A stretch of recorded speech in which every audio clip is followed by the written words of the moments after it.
the community wing of City Hall. This is a City Council business meeting this morning. I would ask all of you to please stand and join me in our Pledge of Allegiance. And following the pledge, you're welcome to remain standing for a moment of silence to reflect, meditate, pray, or pause for a moment. I pledge allegiance to the flag of the United States of America and to the republic for which it stands, one nation, under God, indivisible, with liberty and justice for all.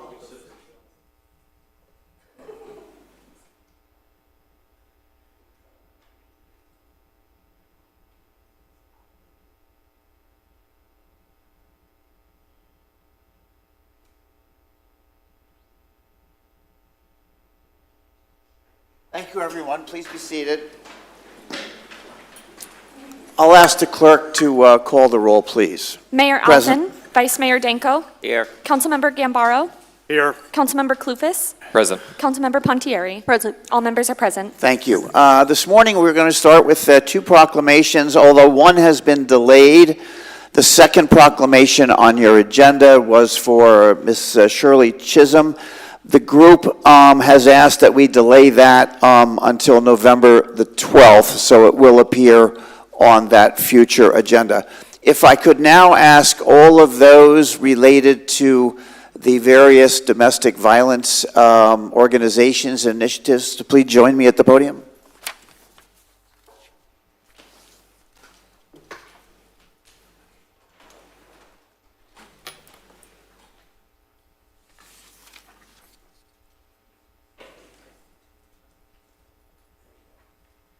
Morning.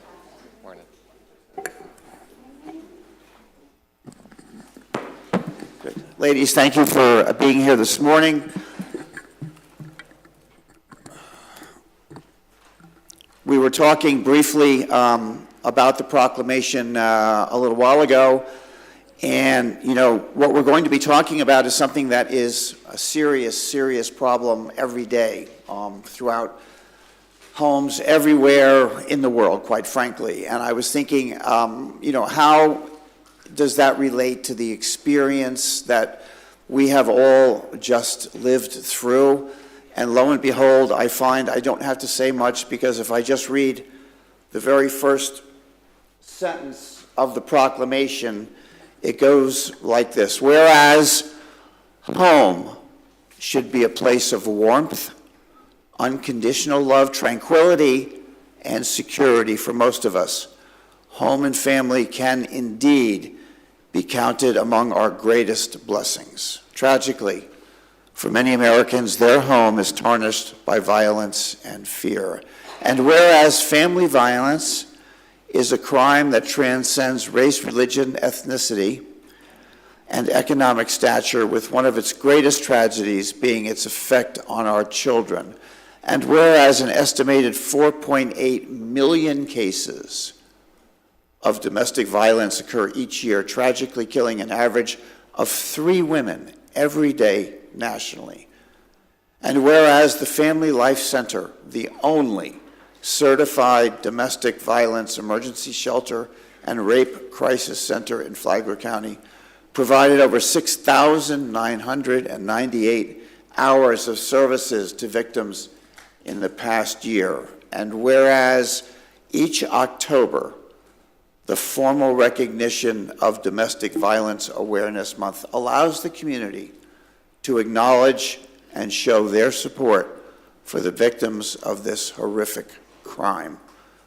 And whereas the Family Life Center, the Flagler County Advocates Alliance, and the Flagler County Domestic Violence Task Force membership are committed to confront this crisis and are working together to increase public understanding of this problem and mobilize community efforts and domestic violence in Flagler, and to end domestic violence in Flagler County. Now, therefore, be it proclaimed by the Mayor and the City Council of the City of Palm Coast, Florida, that October 2024 be officially designated as Domestic Violence Awareness Month. and urge all citizens of Palm Coast to become a part of the community response to end domestic violence and to send the message that this crime will not be tolerated in our community.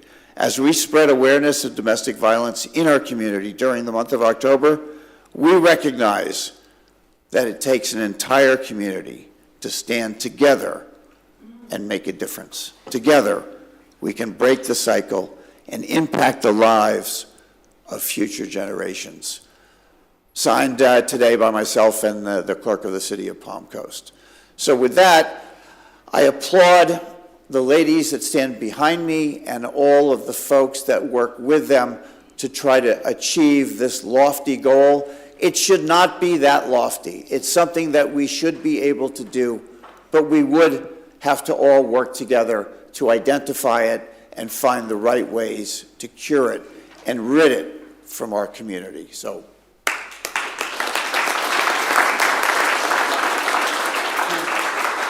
Would you like to say a word? Either one. Don't be shy. Good morning. I'm Candace Wilkie. I'm the Domestic Violence Services Coordinator with the Family Life Center. I want to thank you all for being here this morning to hear this proclamation being read. This is a huge daunting task for not just us, but everyone that's standing up here. Flagler County Sheriff's Office, Flagler Beach Police Department, and the Family Life Center work hard to make sure that survivors' voices are heard and that they've received the support through the entire journey from a home filled with violence to a life of freedom from violence. So we thank you for your support, council members, mayor. We couldn't do the work that we do without the support of our community and the city to make sure that Flagler County is free from violence. So thank you so much for this time. Appreciate it. So, very nicely said, and as I started the proclamation today, please remember, we are at a very, very special, critical, difficult moment in our community. So this would be the perfect time to become aware and do something. Reach out to someone. Thank these lovely ladies and gentlemen for the work that they do, and find others that are willing to do the same, again, to raise the bar in our community so that we can be proud and say that we've made a difference here. So thank you. Very good. Picture.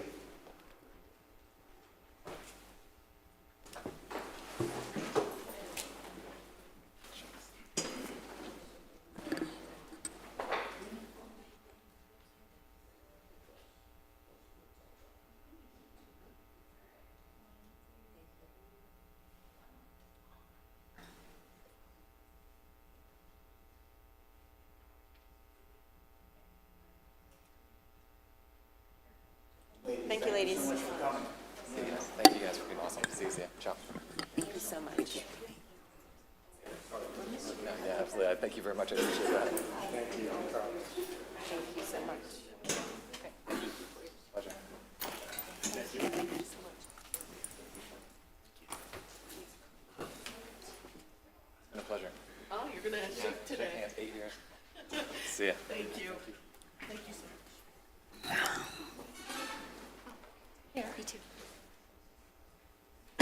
The next item that we'll address this morning on agenda is number 3 under section D, which is a presentation, a review of current debt policy and proposed updates and changes. I'll hold you till we get finished with the proclamations, okay? Who's, okay, Helena?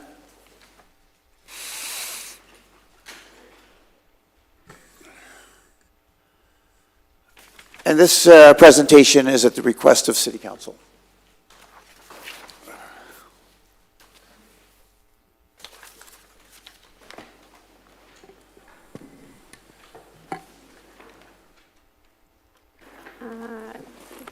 Good morning, Mayor, City Council. I'm trying to locate our presentation in this folder. I apologize. It's usually in order. I do not see it. While Helena is getting started, Mayor and City Council, this was scheduled for your workshop last week, but due to Hurricane Milton, that workshop was canceled. We did move forward with including it on this agenda because both Mr. Rowe and company were here for another agenda item, so it was very timely to have the consultants here. Okay. While they're searching, if you could just give us an idea of when you'll be prepared to give us an update on what we've just lived through here locally, when that might be, so you can offer us kind of a summary of what transpired as you're collecting your data. Sure, we can give you a preliminary estimate during your meeting today and then have a more robust presentation at your next agenda meeting. All right, thank you for that. Are you good? Yes. Helena, Good you have the morning. floor. Please proceed. Thank you. So, as Ms. Johnson mentioned, we're here today to review the current debt policy as per council's request from your July 16th council meeting. I have with me this morning Joel Tyndall with Hilltop Securities. Hilltop Securities are the city's financial advisors. And I also have Chris Rowe with Bryant Mill and Olive. They are the city's bond counsel, and they're here today also for the stormwater loan resolution that'll be later on the agenda. I will get us started.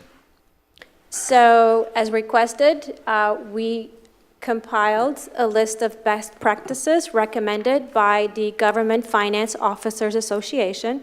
We completed a review of the current policy in relation to those best practices, summarized available financing to municipalities, and compiled debt policy items for council's consideration.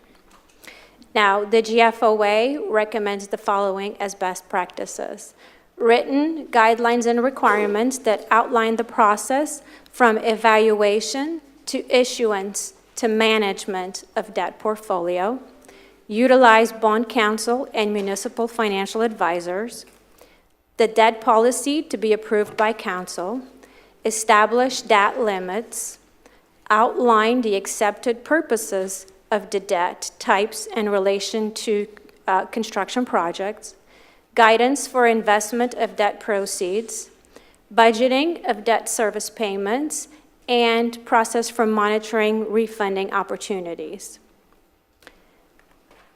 The City of Palm Coast current debt policy follows the guidelines. The policy was adopted by council November 5th of 2013. The city utilizes bond counsel and municipal financial advisors. The policy details debt issuance process and the proper involved personnel. Currently, all GO debt, lease purchase, and any other unfunded multi-year contract greater than 36 months or $15 million require referendum approval as per city charter. It outlines accepted purposes of debt issuance, including types and relationship to our capital improvement plan, addresses and allows for short-term debt, establishes guidelines for structuring debt repayment, and it also provides guidance for investments of debt proceeds and refunding opportunities. In our next slide here, Joel will go over with council available financing to municipalities. Good morning, Mayor, Vice Mayor, and members of council. This slide just highlights some of the typical security structures that you'll see municipalities use for borrowing. The first two, general obligation and limited GO. General obligation is basically the full faith and credit and taxing power.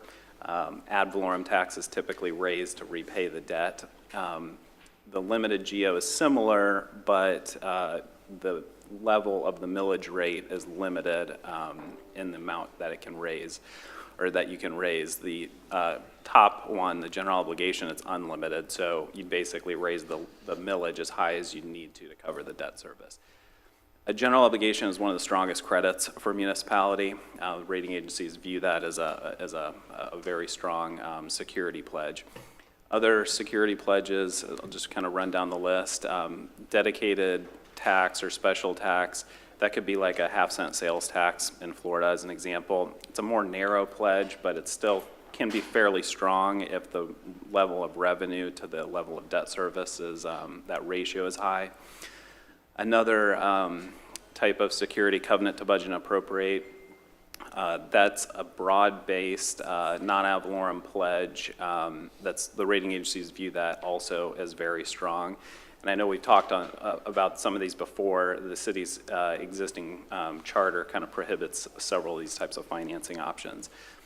The tax increment, that's another one for like a CRA. The city's used tax increment financing in the past, and that's basically, as you all are aware, CRAs are funded based upon the incremental value, and that can be used to secure debt as well. It tends to be narrower, and depending on the characteristics of the CRA district, the credit can be certainly weaker than a broader city credit. Special assessments, similarly, there's a more of a district generally, or an area assessment area that a level of assessments are levied or collected to repay the debt, and really the characteristics of the specific area that the assessments are being collected really determine how strong that credit is. But also, it's typically weaker than a broader city credit like a CBNA or a GO. And then revenue bonds, the city certainly issued revenue bonds for the utility system as an example. Those are secured by revenues, and you typically have a rate covenant that requires you to implement rates for like a utility system sufficient to cover the repayment of the debt, plus some level of coverage. So as the slide shows, there's certain advantages and disadvantages. The top two, general obligation limited GO, require the voter referendum.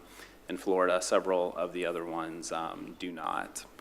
And with that, I'll turn it over to Chris Rowe on the following slide to talk about some of the coverages.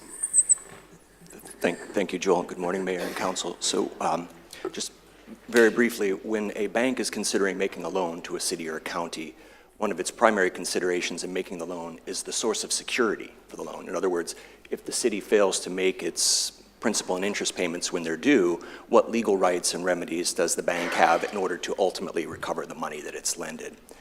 The cities and counties are prohibited under state law from giving a mortgage or a security interest in the asset that's being financed. So for instance, if you were financing a new city hall, you wouldn't give the lender a mortgage in city hall because state law prohibits it.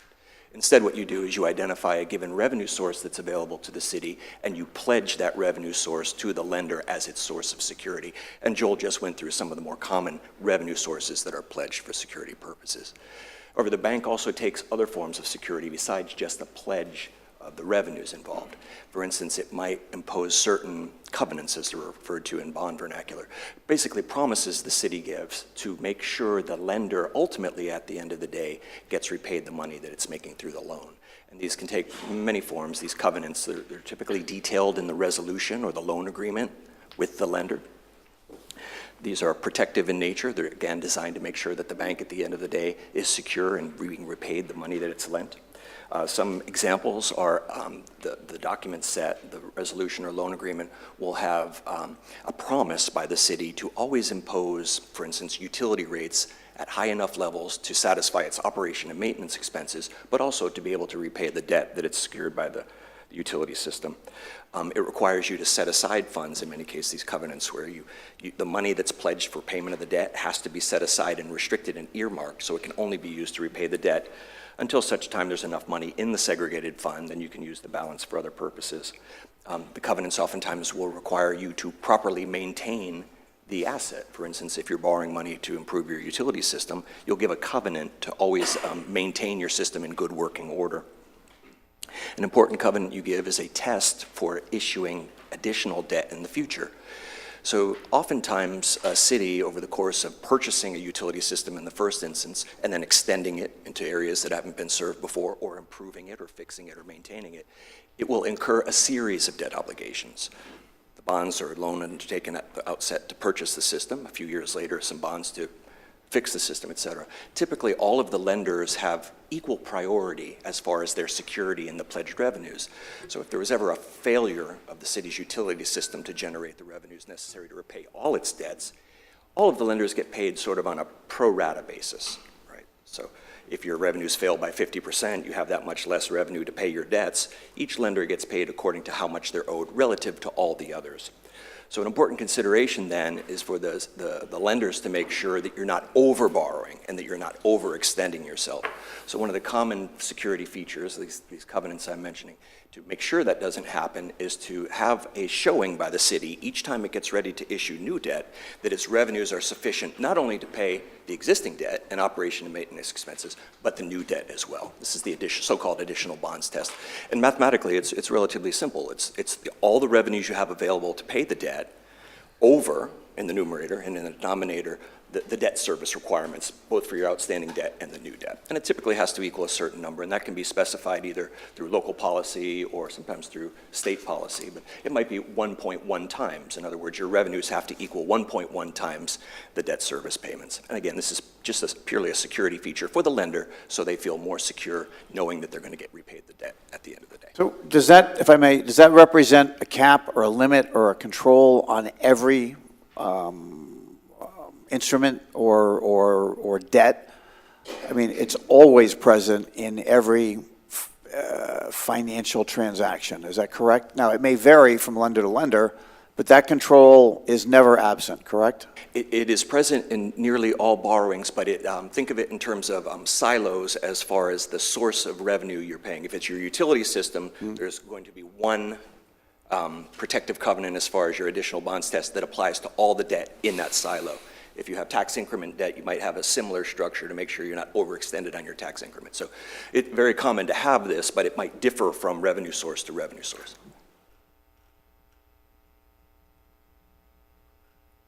And oftentimes it can be negotiated with the lender, particularly if you don't have any other outstanding debt secured by that revenue source. Many times, though, it's dictated by the market.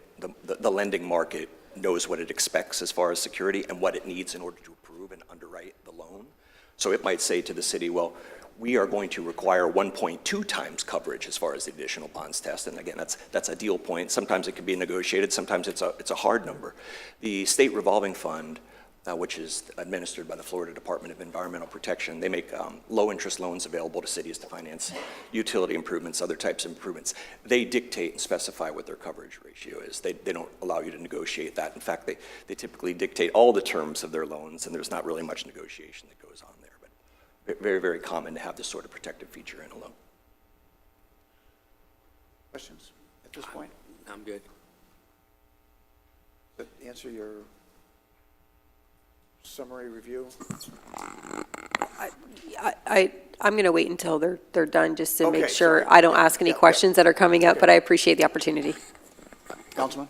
I just wanted to say that your slide on available financing to municipalities, the previous, go back one more, that one, I think I'm calling that the money slide for this brief, because it really breaks down all the different tools that we have in our toolkit to be able to raise, borrow, whatever the case may be, and I think that lays it out very well. So appreciate you guys putting that in there. Thank you. And I was just going to add an asterisk onto the SRF loan discussion. They're often able to dictate those terms because those terms are so great. Yeah, we have loans that are, Helena can tell us the rate, but they're extremely low. Yes, we've been very fortunate. And oftentimes they include grant funding or principal forgiveness, which is essentially free money to the city. So the SRF loans tend to be very, very advantageous. Now, that they do have, speaking of covenants, sometimes they do have covenants that are a little restrictive, might impact your ability to borrow in the future, but as far as the pure financing terms, it's hard to beat the SRF loans.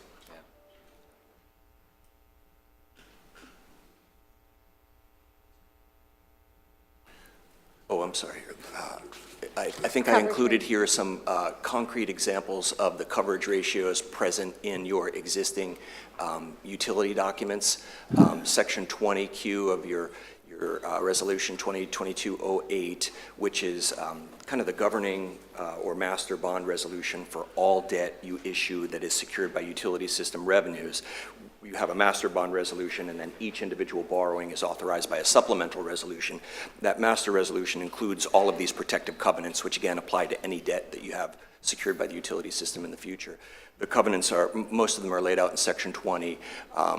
it requires a coverage ratio of 1.1, which is from the example I gave earlier. So again, your net revenues have to, in the numerator, have to equal 1.1 times all the debt service you intend to incur. And then, as with any legal document, there are some exceptions and there are some adjustments that can be made for purposes of calculating, but it's a relatively standard coverage ratio. Most cities I work with have something very, very similar in their governing master bond resolution. Again, that was set in your resolution as opposed to being a hard, fast requirement of your debt policy, which of course is the context for the discussion today. But again, it's usually specified in the resolution authorizing the debt. I mentioned the fact that it's sometimes the lender, in particular where it's a state agency, will dictate what the coverage ratio is, and you basically incorporate and adopt that and accept it if you want to receive the funds from that particular lender. If you have it in the resolution as opposed to your debt policy, then that gives you flexibility going forward and working with individual lenders. It may be that you adopt something in your policy that's overly restrictive. In other words, it requires you to have such a high coverage ratio that when the time comes to actually borrow debt, you've got sufficient coverage for the market demands, but you can't quite meet up to your own debt policy. So that's why typically the policy doesn't specify what the coverage ratio is. It certainly could, but it preserves maximum flexibility for the city to be able to adapt to changing circumstances and borrow money according to what the market dictates, rather than some self-imposed limitation that you would not otherwise have to abide by just in terms of market. I think that's it for this slide.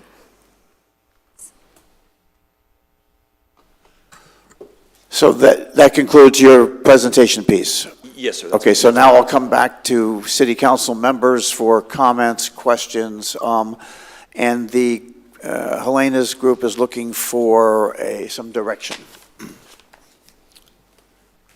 I'll let you go. I think my overall concern for I think our policy is very robust as it is, and it does have limitations despite a lot of thought that we have a blank check. We clearly do not, and nor should we.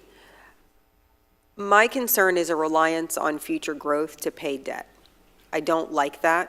I think that we should be dependent on what our current rates are and what our current population is to pay debt that we take out, rather than saying, well, we anticipate XYZ growth, therefore we will be able to pay this debt back. That is borrowing from several Peters that may be coming into the city to pay Paul, and I don't like that. And I also don't like that reliance on having to promote that growth in order to pay our debt. So is there something in the policy that we can implement that basically says we will, as a board and as an organization, rely on current revenues, current rates, so that I also don't like the idea of saying, well, we can borrow XYZ monies in anticipation of a rate increase to, say, our utilities. So I would like something written in the policy, and I look to you for any direction for that, that says basically as a policy, we will look first to what's currently being brought in the city based on our current revenues without relying on projected growth. That's a question. I think you could have something like that in your policy, and the way that it tends to unfold in the bond resolutions, the documents associated with the given borrowing is, for instance, the utility system. The pledged revenue numbers that you're using for the calculation, they're based on the most recent audited financial statements, which date back to the prior calendar or fiscal year ending September 30th. So you may be issuing debt in, say, July or August based on a test of your revenues from the prior fiscal year. Well, if in the interim you have had growth, like actual growth, a new subdivision is under construction, 300 units are coming online that you know will be customers of the utility system, your bond documents allow you to factor in that growth for purposes of meeting the test. Mm-hmm. But it generally wouldn't allow you to say, well, 5 years from now, we think we're going to double in size.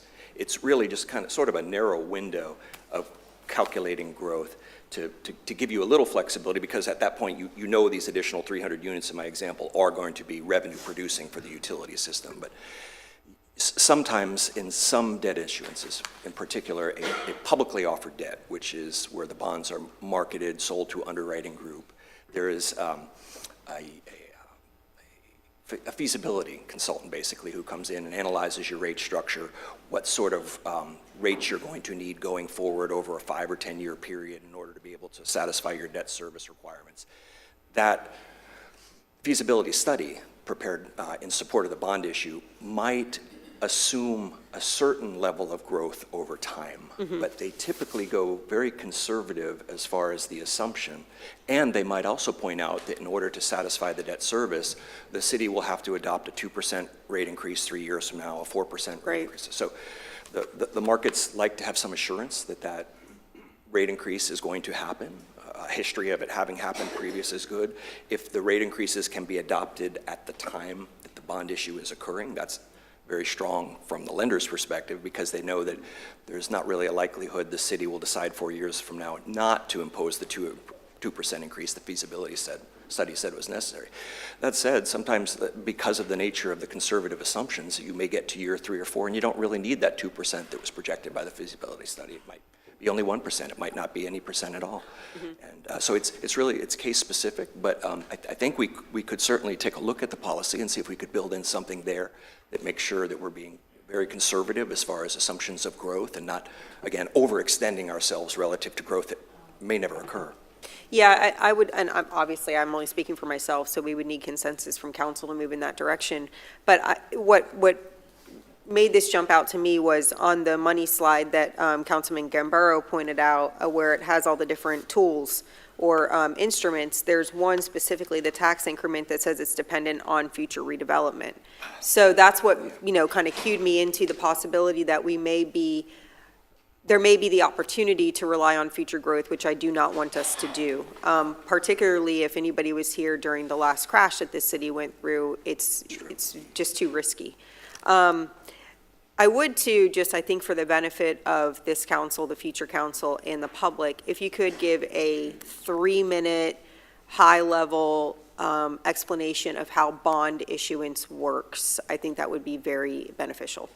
Absolutely. So in my personal capacity, if I borrow money to purchase a new house, then I'm going to give a couple things. One is a mortgage interest in the house, so the bank is secured by the asset itself. But then I'm also going to give a promissory note, which is basically my written promise to pay the bank back the $200,000 I borrowed for the house at 4% interest over time. The promissory note is what the lender acts upon if I fail to pay. They take me to court and they produce the original note and they say, Your Honor, he said he'd give us this money, here's the note proving it. Municipal bonds are the functional equivalent of promissory notes. It's just the city's written obligation to repay a debt. It's borrowing money for a public purpose. Here is the instrument that says we're going to pay you back, lender, and here are the terms, et cetera. Borrowing in so context can take many forms. It can be the issuance of bonds, where you might borrow $1 million and each bond is for $100,000 and it bears interest, and it can be individually held by different investors. You can obtain a bank loan, similar to what's on the agenda for stormwater a little bit later, where you work directly with one bank, you work out the terms of the loan, and you give that bank either a promissory note, in our case, or a bond, but it's functionally, it's the same thing.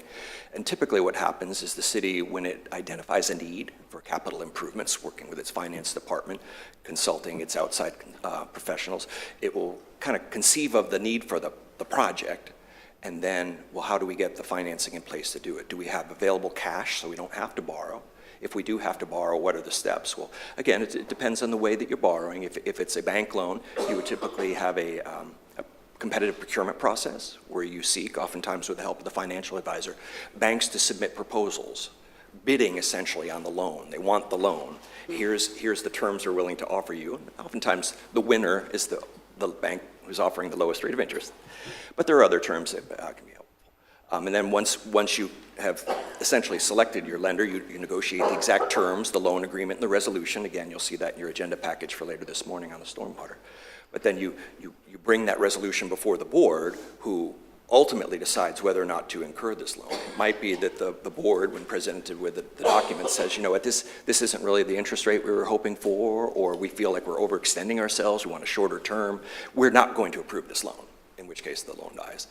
If you do, however, say, yes, we approve of this loan, the terms are good for our community, we will adopt this resolution approving the loan, then basically at that point, you're ready to close on the loan, which typically happens 3 or 4 days later after the approval action by the city council, where the money is wired from the bank into the city's account, where it is then available for drawdowns to finance the project.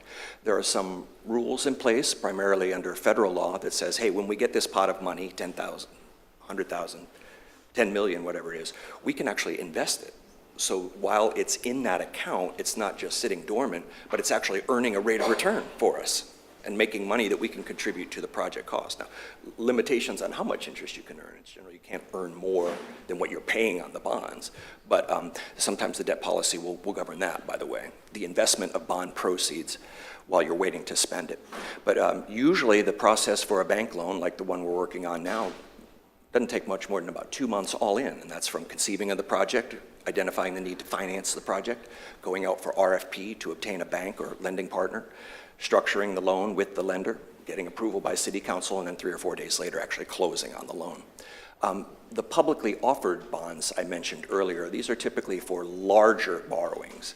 If you're getting north, and Joel will probably weigh in on this better than I can, but general rule of thumb, 10 million, 20 million, somewhere there, you can finance that through a bank loan. If it's 30, 40, 50, 100 million, you would often do a publicly offered transaction, and that is a little more involved. There's more disclosure by the city. In other words, you have to produce a document that informs the investment community all about the city, all kinds of demographic information, historical growth patterns, history of ad valorem tax revenues, so that the lenders, the actual investors, can make an informed decision whether to invest in your community by purchasing the bonds and lending you the money. That's a longer process, but the general mechanics of it are very, very similar. Ultimately, at the end of the day, you will issue these bonds that are evidence to repay the note, and they'll be held basically in trust for the benefit of the investors. And that is probably more like a 3 or 4 month process.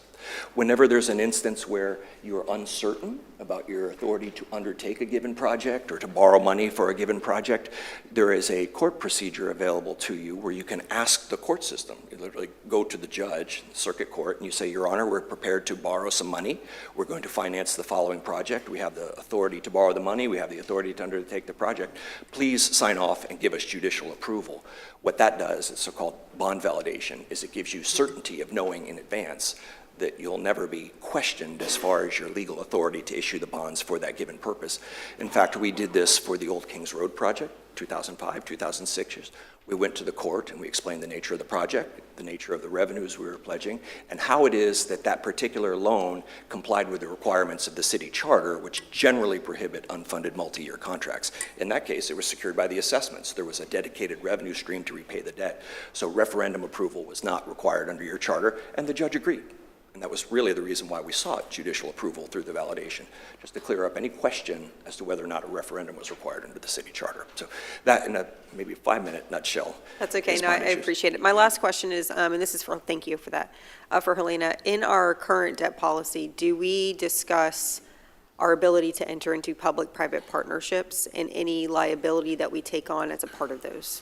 So our policy as it relates to the public-private partnerships the section is just in compliance with the Florida statutes. So it just says that we will follow the Florida statutes as far as the process. I don't believe we have any additional restrictions in our policy regarding PPPs. Where are the restrictions on P3s? I believe we are restricted by city charter Okay, on so- one side, right? And by the Florida statutes, but I can pull those statutes for you and have it ready for council if you want it for your next meeting. No, I just wanted to make sure, so the only restrictions that we currently have on our P3s for our city is due to the city charter? Yes, that is correct. Okay. And maybe Chris can help me with that.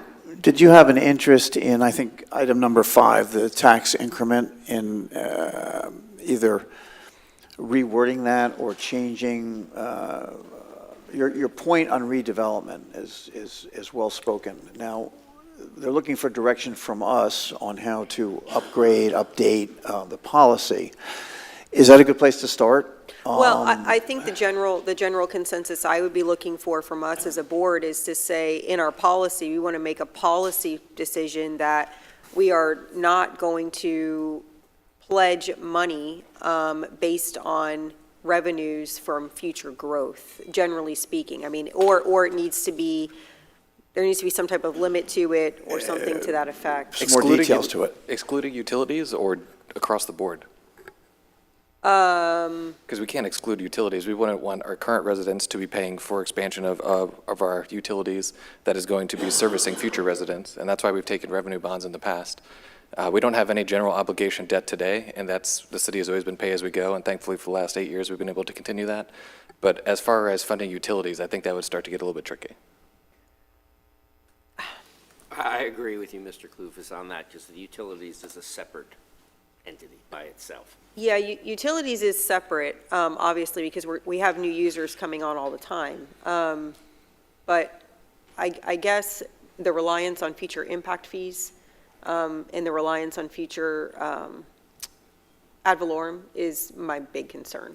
Did you So want to? we could parse out enterprise funds, I think, is probably what would make sense. You're saying let's not guess or speculate or hope for that to come in and pay for it. I did have one question also. You started off a few minutes ago talking about a house mortgage and a loan to get a house. And if you didn't pay it, you'd end up in court. But what really happens is you'd lose the house. Right. So what happens when a city can't pay their loans back? What happens to us? So generally, as a city, you have not given a security asset, security interest in what you're I financing. mean, they don't come and take City Hall away. They will not, they cannot. It's against public policy. Under our state constitution, they can't do that. So instead, you've identified a given revenue source, and you've given the lender a lien interest in that revenue source. And what that does is, if you fail to pay the debt, the lender can take you to court to proceed against that revenue source, not against the building, but it can force you, for instance, to increase your utility rates to pay the debt, because you said you would through your bond covenants. Right, with the utility thing, but other than the utility, what can the lender? Same with the general obligation bonds, which are secured by your ad valorem taxing power. If, for whatever reason, you had general obligation bonds and you did not pay them, then the lender can take you to court and force you to increase your property taxes to whatever level is necessary to pay the debt. That's why the general obligation bonds require referendum approval under state law, because the folks who are responsible for paying the debt at the end of the day have to give you permission. The to be able to burden do would it. fall on our taxpayers. That's right. Thank you. That's right. But in order to get there, it has to be a completely separate referendum in order to even borrow that money to begin with, correct? Under a general obligation bond, that's right. So in our current policy, the city could not say, we are going to take out general revenue bonds and put potentially our taxpayers on the hook for that in the future without it being a very specific referendum. That's right. That's pursuant to state law. Correct. You didn't have a charter limitation, even if you didn't have a policy, you must obtain referendum approval to issue general obligation bonds, because it involves being able to increase property taxes in unlimited fashion to repay the debt. Good. Councilman Gambaro. Thank you, Mr. Mayor. So the task here is to come back and present us with debt policy, and I've looked at the revisions. Most of them I'm okay with, but to Councilwoman Pontieri's point on, should we rely long-term? Maybe that's something we capture in the overview of this policy. Hey, this is not the first course of action we should proceed, nor should it be, dependent on future growth. And exclude our enterprise funds and ensure that we can continue to operate based on that model. But I think the overview section is somewhere where we can lay it out up front. And then if we do decide to go to course of action and pursue debt, then this is how we do it. So for the council's consideration. So, Helena, Yes. based on the conversation, because I think you have consensus in terms of those items, are you able to redraft? And I think that's a good idea. Start with the overview. Mm-hmm. To come back, taking Councilwoman Pontieri's point in particular, and structure the overview to highlight those requirements. Do you have enough for that? Yes, I believe so. There were several other revisions that were being proposed just to clean it up, bring it to 2024. Are there any questions on the other revisions? I do have a question, yes. On page 45 of the suggested revisions, the backloading or back-end loan, is that similar to like a balloon? What section is that on? Mine don't have pages. Sorry, it's under debt structure. This way I wrote it. Yeah, it says backloading, back-end loan. When I read that, it seems to me that that would be similar to like a balloon. Sorry. So your debt increases according to the timeline at the, as you Yeah, move I'm not a forward. fan of that either. No, understood.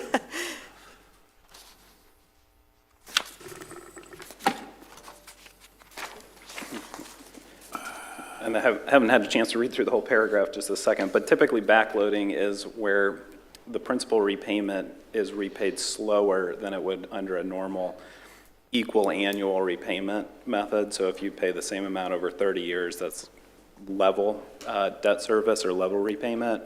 Backloading would be a lower payment initially and then a higher payment. In a vacuum, I think the policy, you basically don't typically do that in a vacuum. Now, some places where you might consider that would be if you're not just looking, like, let's take the water and sewer utility, for example. If you're not just looking at one specific borrowing, but you're looking at the overall debt profile or portfolio for the utility system, some issuers may have debt that, let's say, goes out 20 years or 25 years, and they're going to do a new borrowing over 30 years. Instead of repaying the same amount and then it drops down after 20 years, they'll structure the principal in that last 10 years so that the overall debt portfolio is level for 30 years. So there's certain instances where it's used by issuers to look at an overall level debt service for an overall portfolio, but in a vacuum by itself, you're just delaying principal, which is going to increase interest cost over time. And that's my concern, is we're kicking a can essentially, which is going to increase the amount of interest we pay over the life of the loan. And then my other concern with that is, do you often see, or is it possible to have adjustable rates on these back-end loans? Because that would seem to be very dangerous for us as well. Could you also explain when we would take out a backloading loan? Because it seems like it would only be in extraordinary circumstances. Is that? Well, that might be the case, but then that's what the policy needs to say. Yeah, and I think it does, right? It says backloading of costs will be considered under extraordinary circumstances. That is correct. Such as It's natural not disasters. atypical. Okay. That is not a typical financing But for us. you're- It would only be, Your risk analysis is gonna go up on any one of those as well. So, do you feel it's extraordinary enough, the way it's referenced in the notes? I agree with you. It does state it, Councilman Clufus, where it says natural disasters. It says, or where anticipated external factors make it necessary for short-term costs of the debt to be prohibitive. I mean, that's kind of subjective in my mind. I would like it to say that it needs to be a fixed rate if we are forced to take one of these out. It can't be an adjustable rate. Is that possible to put it? so under the fixed interest debt will be issued by the city if management anticipates that interest rates may rise over the term of the loan. So we typically only look for fixed rate financing due to being a government agency and wanting to have that stability. Do you want to make any changes to that section, or? I mean, what do you all think? Because see, here's the problem with, what we're looking at right now is a contract, okay? This policy is a contract. This is basically a contract for us to go by, for staff to go by. But a contract is only as good as the future that it can bind people to. You don't enter into contracts for the present, you enter into them for the future. So you, Helena, sitting there may say, I, as a very conservative borrower, will not engage in XYZ. This council may say the same thing, but we're not always going to be in these seats, and neither are you. So the question is, do we want to add language to this policy to make sure that whoever comes in the future is also being as prudent and conservative as we hope they will be? So that is the language that I would look for, and I don't know if we should lean on our consultants and our staff for this language, but I just want to make this, I want our concepts, everything that we're saying, well, we really want to make sure we do this, and it's geared to this, but we needed to specifically say that. So that's what I'm looking for. So does City Council have any objection to trying that language out? It'll come back.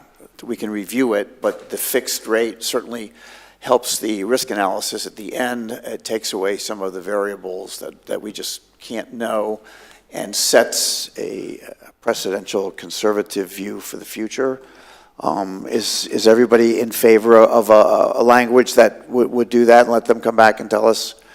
I think everybody does agree. Councilman Clufus, are you good with that? I am okay with that, and it's been incredible that we've been able to be as a pay-as-we-go city up to this point. Even the community center, our future maintenance operations center, we haven't been taking loans for these things. The city's always had a stance of being pay-as-you-go, and I think that's great to codify it in language here.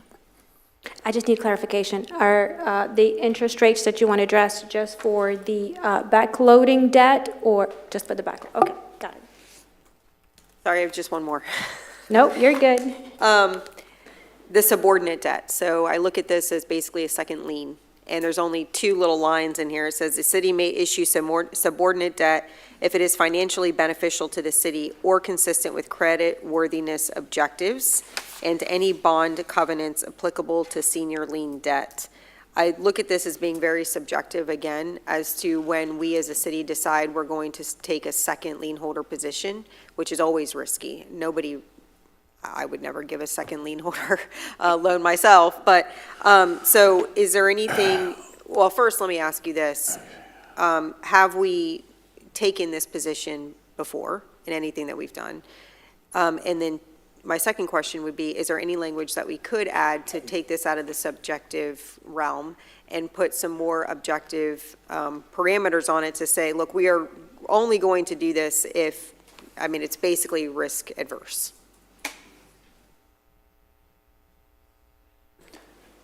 So the subordinate lien, an example that you see in Florida oftentimes, again, and going back to utilities, is SRF loans.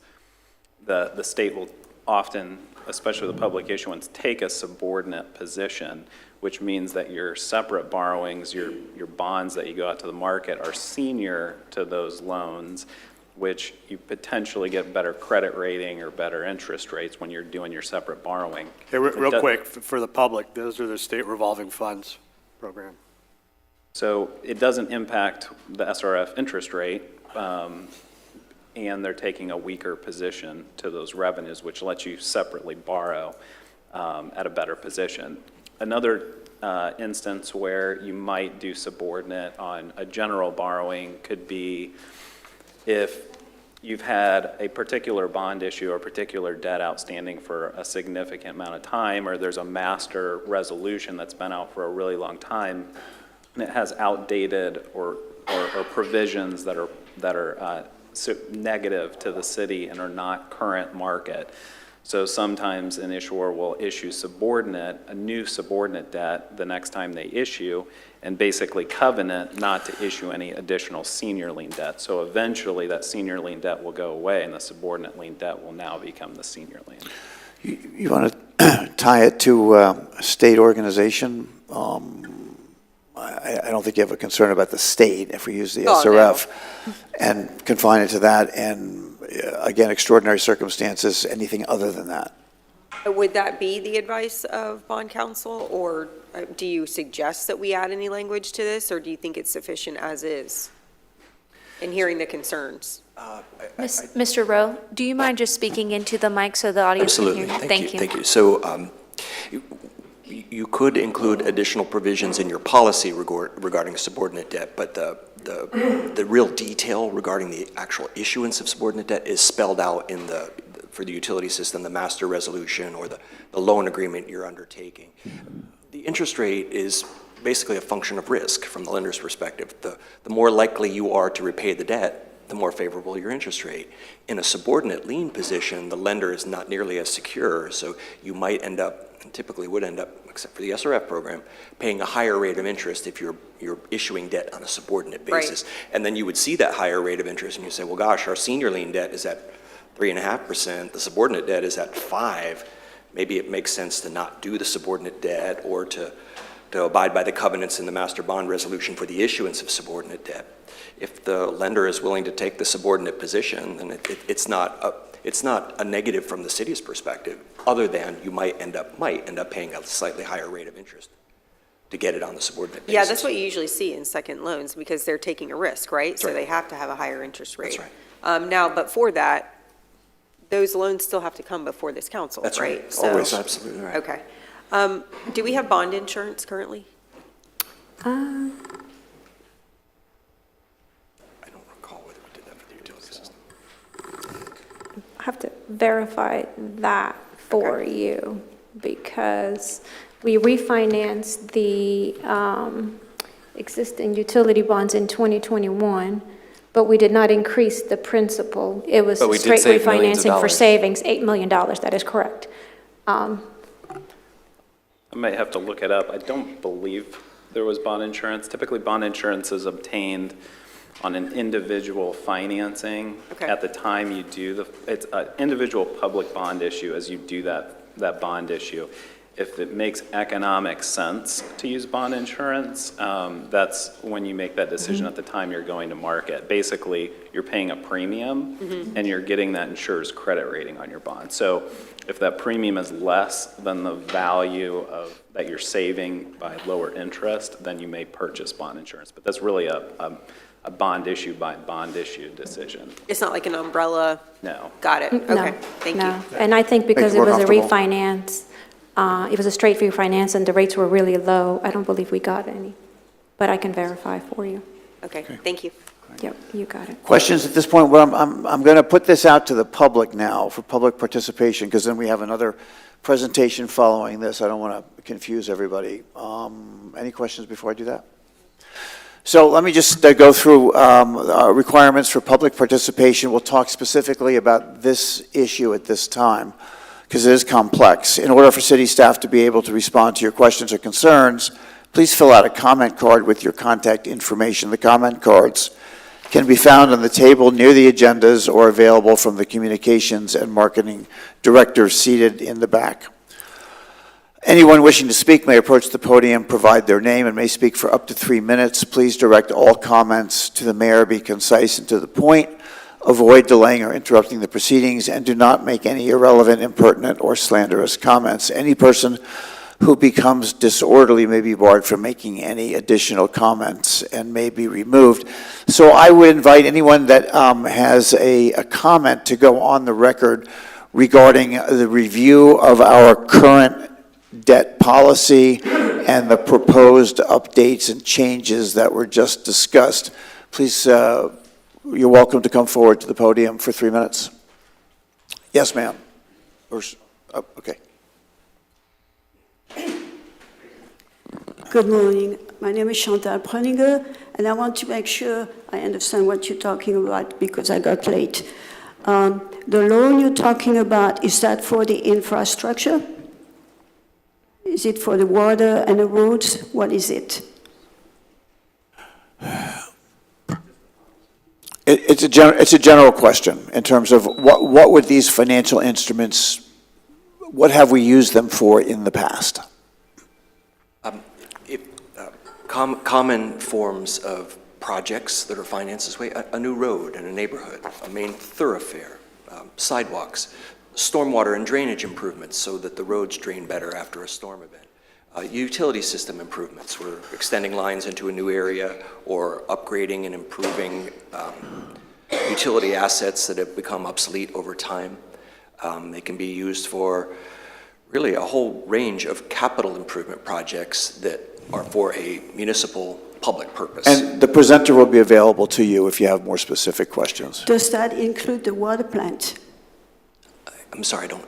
Does it include the water plant? Are you saying water plant? Yeah. Yes, you could, the city could borrow money to improve its water plant. All right.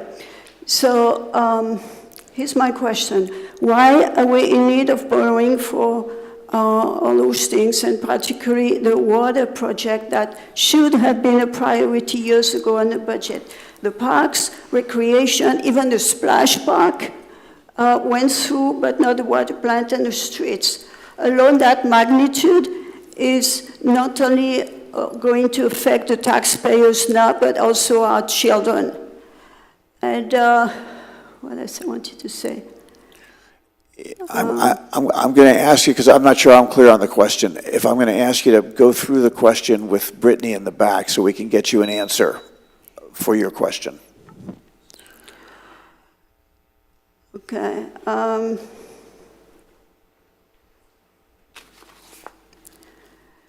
Want me to help her?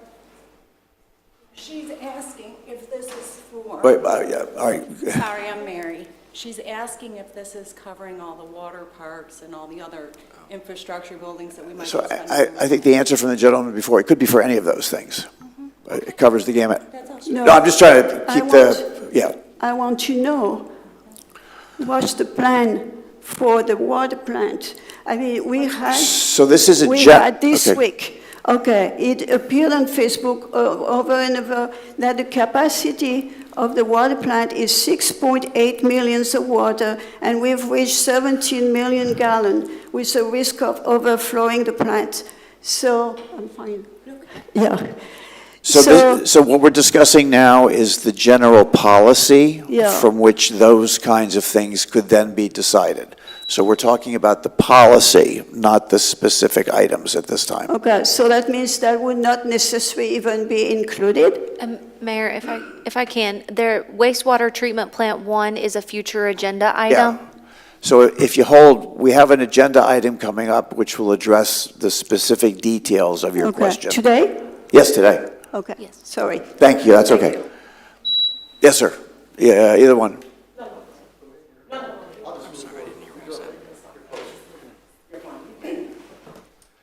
My name is Jim Blecken. I want to point out a couple things that you guys said. I think your approach of being ultra-conservative is fabulous. You stated that we are basically out of pocket. If we are out of pocket, then we don't have to even worry about bonds or anything. What I would say is when you're talking about infrastructure, there is a huge amount of new tracks, new homes being built. The fees need to be increased per home to these builders. They should be doing their own drainage systems. They should be paying for their own road improvements.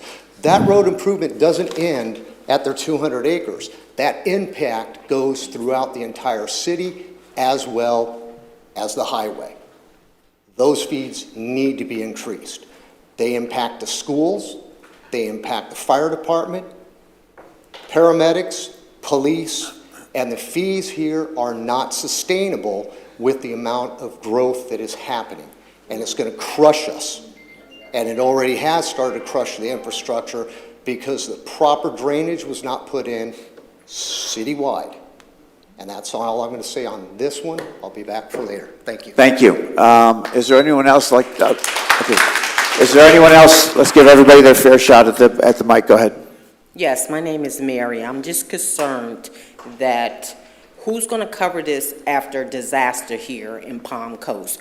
Who pays for that? Do you have insurance where they cover for this whole town if it goes underwater?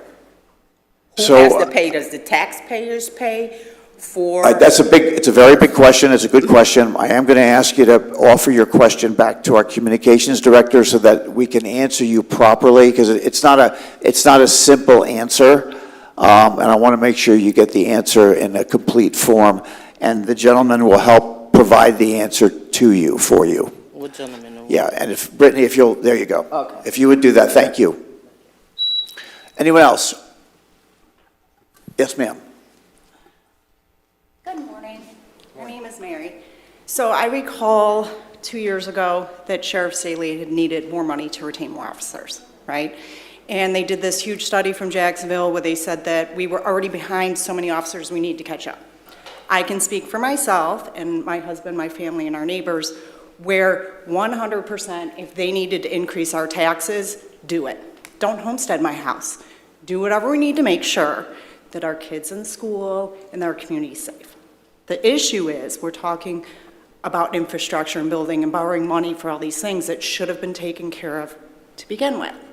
Example, if you have people who can't flush their toilets because our system's 50 years old, if I as a mother don't have running water, don't have electricity, and I have Department of Children and Families come to my house that will take my children, why then is the city allowed to do that?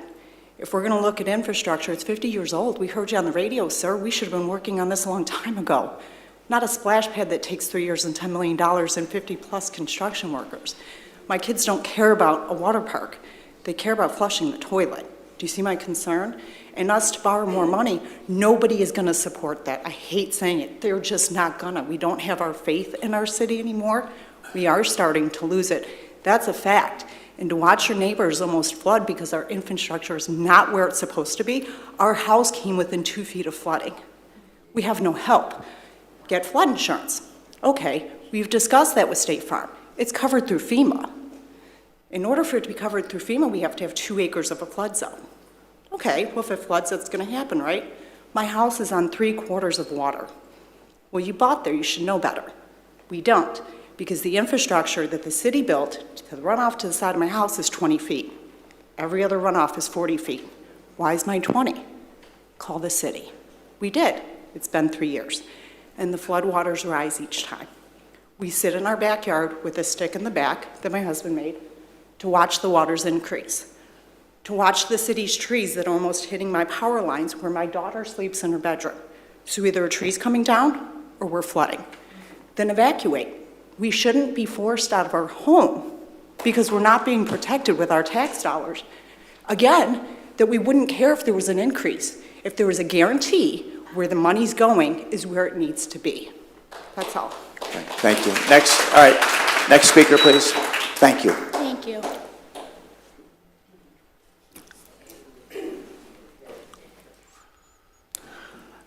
My name's Ken McDowell, and I'm appalled. I'm absolutely appalled. You know, if you folks and these people back here ran this city like we have to run our homes and our budgets, guess what? We wouldn't have all of this up here. This is appalling. Yet, those little children right there are going to inherit everything you guys are deciding up here. Do we want to put that on our grandchildren? No, we should pay as we go, and it's for infrastructure fees. Infrastructure, every inch of it should be paid by the developer, the person that wants and needs the infrastructure.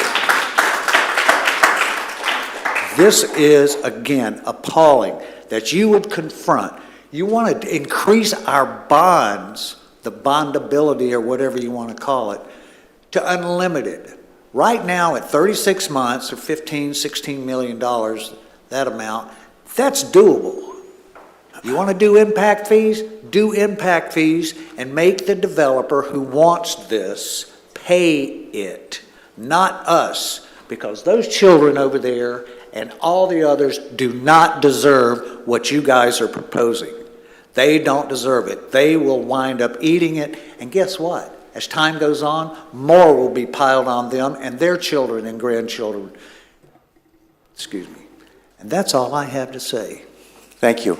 Is there, okay, all right. Is there another speaker that would like to come forward at the time? Yes, sir.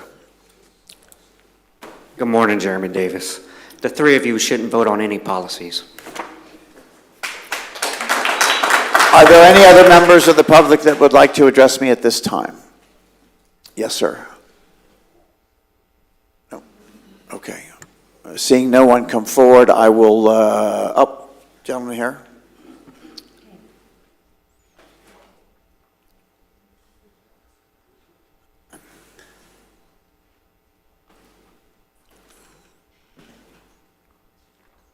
Good morning. I have a real simple question for you. Just go ahead, just introduce yourself just for the record for us. On Rimfire Road. Just introduce yourself just for the record for us. Your name? Alan Snyder. Thank you. Okay.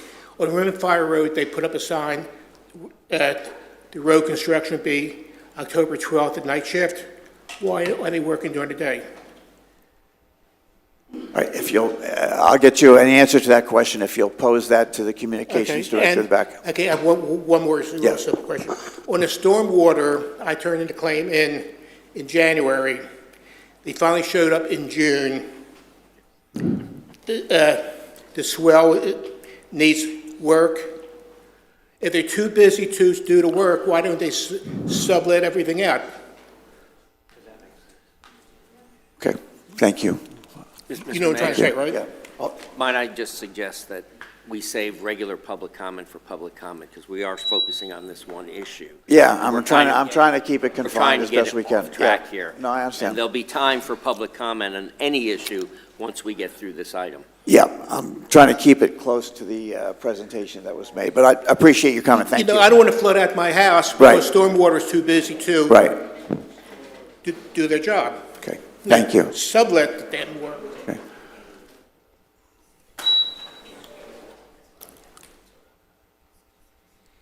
Hi, my name is Danelle Dickinson. I live in the Woodlands, and 2 years ago, I spoke to the city engineer about some improvement on culverts on Colbert Avenue 2 years ago.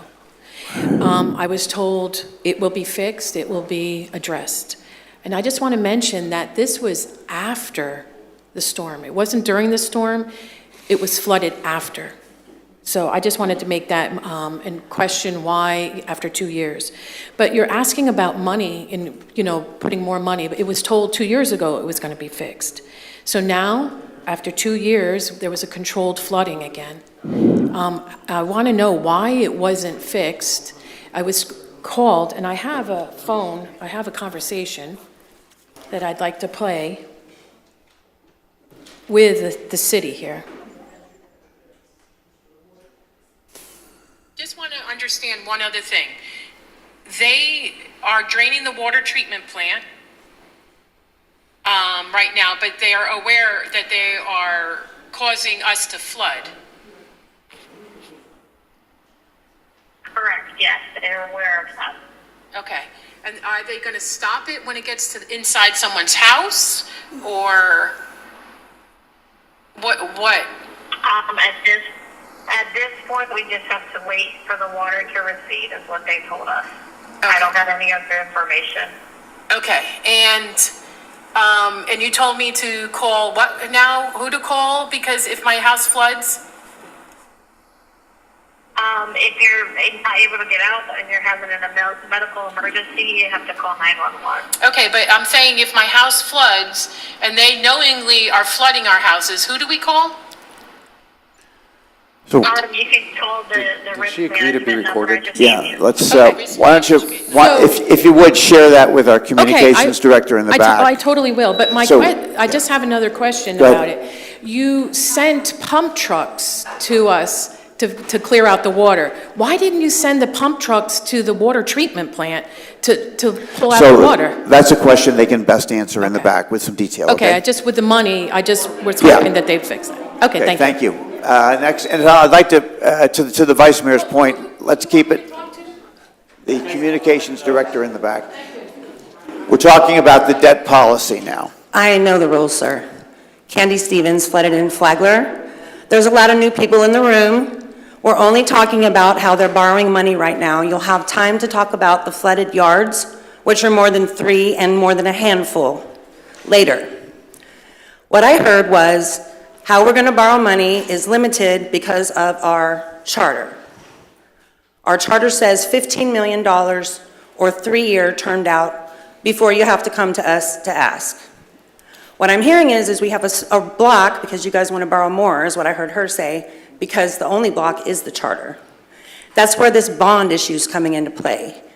They want to have bonds so they can borrow more without asking us because they're taking our vote away. So I say, borrow as you go, no bonds. Thank no you. Alphen bonds. Okay. All right, regarding the policy that is under discussion, are there any other public comments? Seeing no one come forward, thank you, Vice Mayor. I'll close public comment on that issue. Back to the dais. Does anybody want to I have respond no to further comment. anything on this right now? I do. When we had our water rate study, we raised impact fees to the maximum allowable by state statute. So just for clarity, that we have been taking action and that these things are not just completely being ignored as some might say so up here, but if you go back and you look at our discussions around water rates and impact fees, you'll see that we have studies and that we have raised impact fees to the maximum allowed by legislation. Okay. So we now move to item number 4, which is the presentation regarding stormwater overview and annual update. And before I move there, Helena, you have sufficient direction, City Manager, enough direction? Yes, Mayor. Very good. Yes, thank you.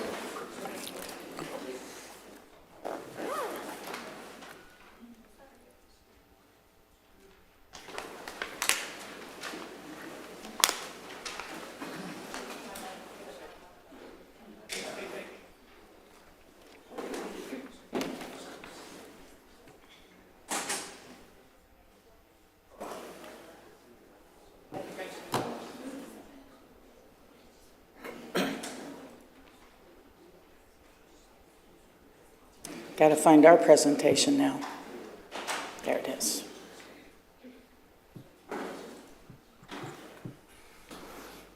Good morning. Lynn Stevens, I'm Deputy Director of Stormwater and Engineering. We're here today to provide you an overview and an update of the stormwater system. Our department manages rehabilitation and expansion of the city's infrastructure system for stormwater.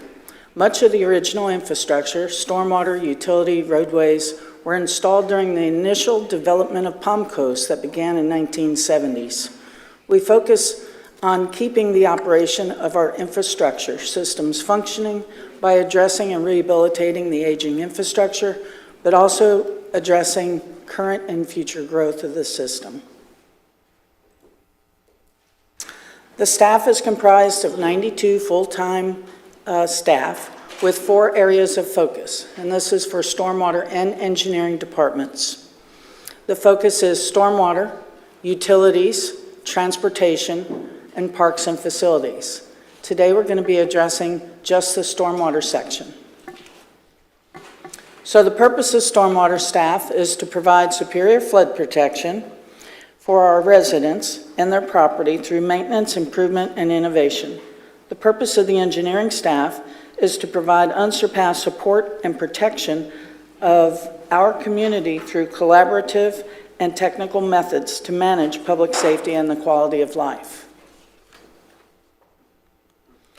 We'll turn our focus now to the Maintenance and Operations Division, and then we'll return back to the engineering portion with an update of what's going on in our engineering section. So based on our experiences with residents, when they think about our stormwater system, they think of the swale in their front yard. That's what they see most normally. The reality is that the system is massive, and the major components of the stormwater system are the elements downstream of the swales.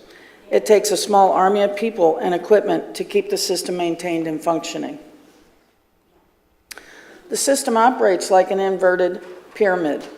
By design, swales allow for percolation into the groundwater system, and during heavy rain events, ITT envisioned that the roads within the city would convey stormwater to the ditches. The floor level of homes are designed to be a minimum of 12 inches above the highest part or the crown of the road. Some homes built in the early 70s and 80s are right at the crown of the road and can be very close to that 12 inches. As long as the canals and the ditches are operating properly, the homes should not get water in them, and that is our focus, is to keep water out of homes. Again, our inverted pyramid system, everything pivots on the canals. So as long as the canals are functioning properly, then the ditches will function properly, and the swales will then drain the water into the ditch system. Oftentimes we're asked, where does my stormwater fee go? So this slide gives you a breakdown of where the fees are spent.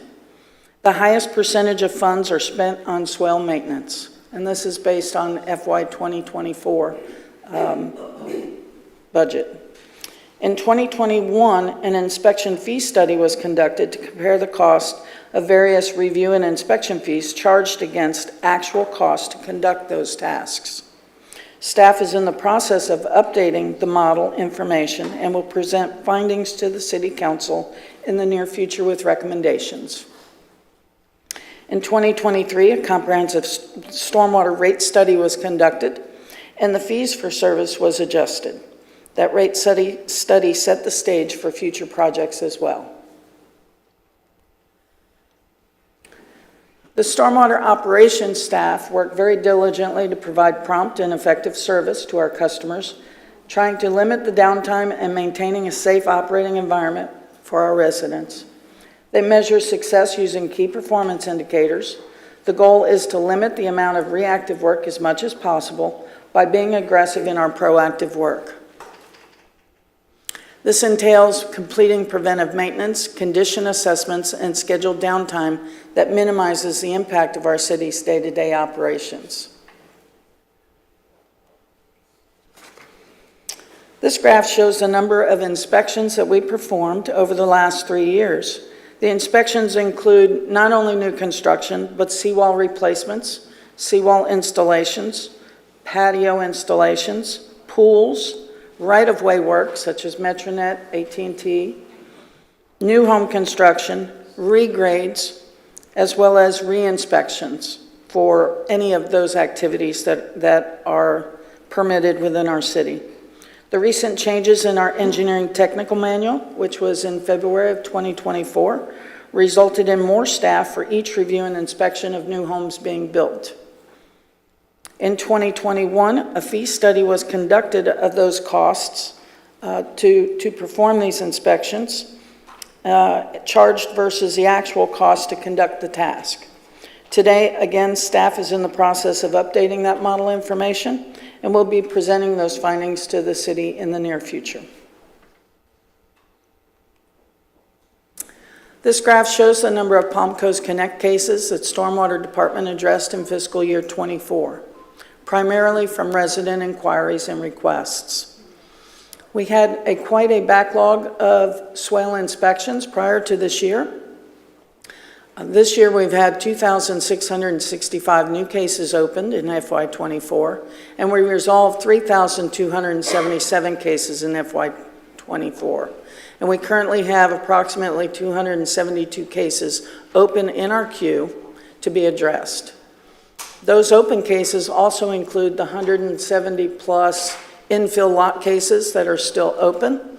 Most of the infill lot cases have remained open in order for the Citizens Academy or the Citizens Advisory Committee to review and provide a response to City Council. In addition to the number of inspections performed and cases resolved, the Operations Division updated the Engineering Technical Manual in February 2024, and that was in response to the maximum elevation of new homes being built within our city. And we are currently working on recommended changes to the Land Development Code, as well as another technical manual revision to further provide guidance to builders within our city.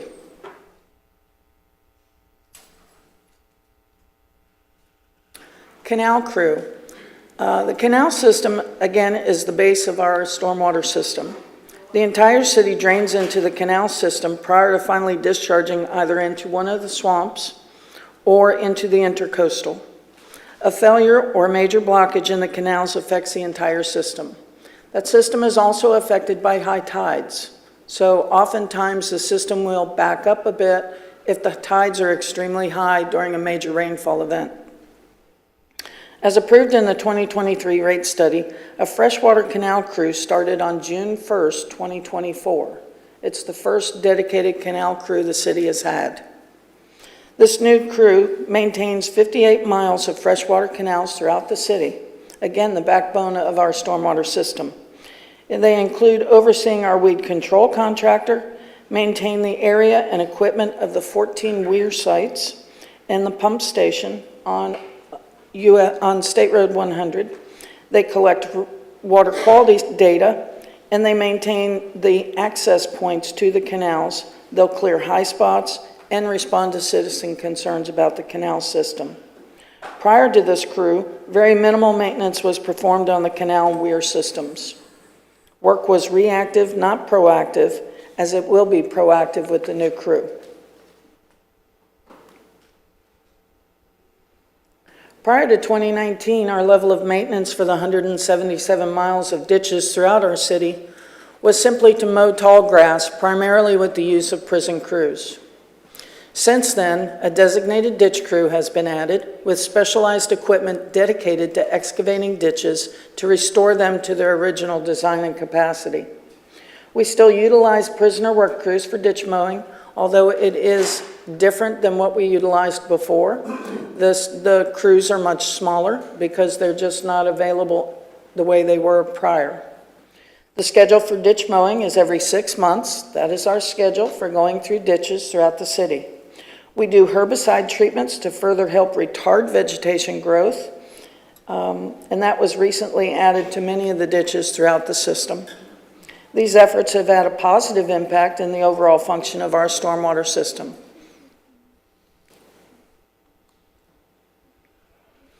Again, the ditch crew not only performs mowing of the ditches, but a variety of tasks utilizing specialized equipment. The work includes clearing, grading, reestablishing ditches to the original conditions, or modifications to expand ditch capacity per our engineering analysis. Recently, the crew has cleared ditches never touched before. These include the ditch north of 100 behind the new storage shopping facility behind Wawa that runs east to behind the Chevy dealership. Buffalo Berry and Buffalo View, we've cleaned some ditches back through there that had not been touched prior, and along Whiteview Parkway behind Royal Oak Drive. We clear trees, debris, and improve the stormwater flow in those areas. Swale maintenance. This division currently consists of 2 swale crews with 6 in each crew, 1 culvert crew with 2 employees, and 2 swale specialists, and 1 water truck operator. Again, there's over 1,200 miles of swales in our city. The swale crews perform the survey work so that we can, when we regrade a swale, it goes back to the original design so we can get the full capacity as originally designed in that area. We also provide maintenance of traffic, sod, irrigation repairs if a resident has an irrigation system that we damage along the way. Public outreach, they do a lot of public outreach with our residents and other operations necessary for our swale rehabilitation. Swales, again, are the last step in our stormwater system, but oftentimes seen as the most important since they are in the resident's front yard and the first thing that the resident sees. In reality, a swale is plugged or not functioning, the roadway can convey stormwater to get to the ditch in the canal system and exit the city. Even with a full swale, homes should not experience water inside because, again, they're built to be 12 inches above grade. To comply with Florida Building Code, again, homes are built with a minimum of 12 inches above the crown of the road, which would prevent water from entering the living space of the home. As part of cost savings to the city, staff takes the dirt and grass that we remove from the swales and we take it to a dirt screening site over off of Old Kings Road. Here the dirt is screened, debris is disposed of, and the clean dirt is used for other projects throughout the city. Most recently, we used them for Ralph Carter Park and the Southern Rec Center.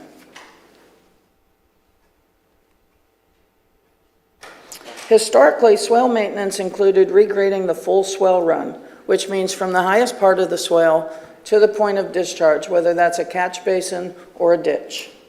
Earlier this year, staff began evaluating spot regrading in order to get more swales rehabbed in order to make the system flow better. Spot regrading is where only the high spots of the swale run are regraded. We don't necessarily do the entire run. Some areas of the city, like the B's, the P's, and the R section, are so large that full regrading was still required in most areas because we could not get through the entire area on previous runs. After evaluating the effects of the spot regrading pilot, our focus changed to regrade as needed, which means all of our swale crews now are going to regrade only those areas of the swale that are 4 inches or higher than their original designed elevation. So when we look at partial or spot regrading, this means that the resident may see us regrading one spot on either side of their driveway or at the property line where the two properties meet. Those are generally where we see the high spots in the swale system that cause the water not to flow freely through the swales. Full regrades are only done if there's no other option. Then we will do the full regrade in front of someone's home. We'll feather in the spots so that it matches with the existing grade and doesn't leave a lot of humps and bumps. We do go through and we put sod back where we have regraded. We'll match the sod that was there. In other words, if they have St. Augustine, we'll install St. Augustine. If they have Bahia, we'll put Bahia. We have a GIS map that shows where our plan is to go into an area. In January of 2025, an additional crew is being added to perform both a combination of swale maintenance and ditch maintenance. This will increase the level of service in both divisions. The miles of swales that we regrade with the two crews currently, with over 1,200 miles of swales, the two crews are regrading an average of 40 miles each year. This has steadily increased over the years. We did have a low year in FY23 due to staff being redirected for Hurricane Ian. We supported Public Works, so our swale crews were redirected and caused us to have a bit of a lower year. Work orders to perform swale maintenance are mostly generated from our Palm Coast Connect cases, which generate from citizens. The level of service is for the two swale crews to spend 2 months in a work area, designated by letter. For example, they'll spend 2 months in the Bs, 2 months in the Zs, 2 months in the Ls. The crews will complete as much work as possible in their assigned area and then move to the next area. This way we can ensure that every section of the city is touched every year. So we do get work done in every section of the city each year. Residents can look up their address on the city's website to see where the crew's current work area is and the streets where work is being performed and the upcoming streets identified to be serviced in the next rotation. A recent rate study again included a second ditch crew. However, with the current backlog of swale work orders, we're going to take this crew and become a hybrid crew, meaning that they'll work on both swales and ditches in order to get some of the backlog of swale work completed. The schedule for starting this crew is January 2025. That was approved in our budget. The new key performance indicator, or KPI, for swale work has been increased from 50 to 50 miles per year instead of 40.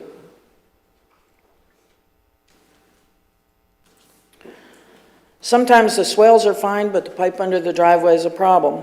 It could be full of sediment or have a blockage.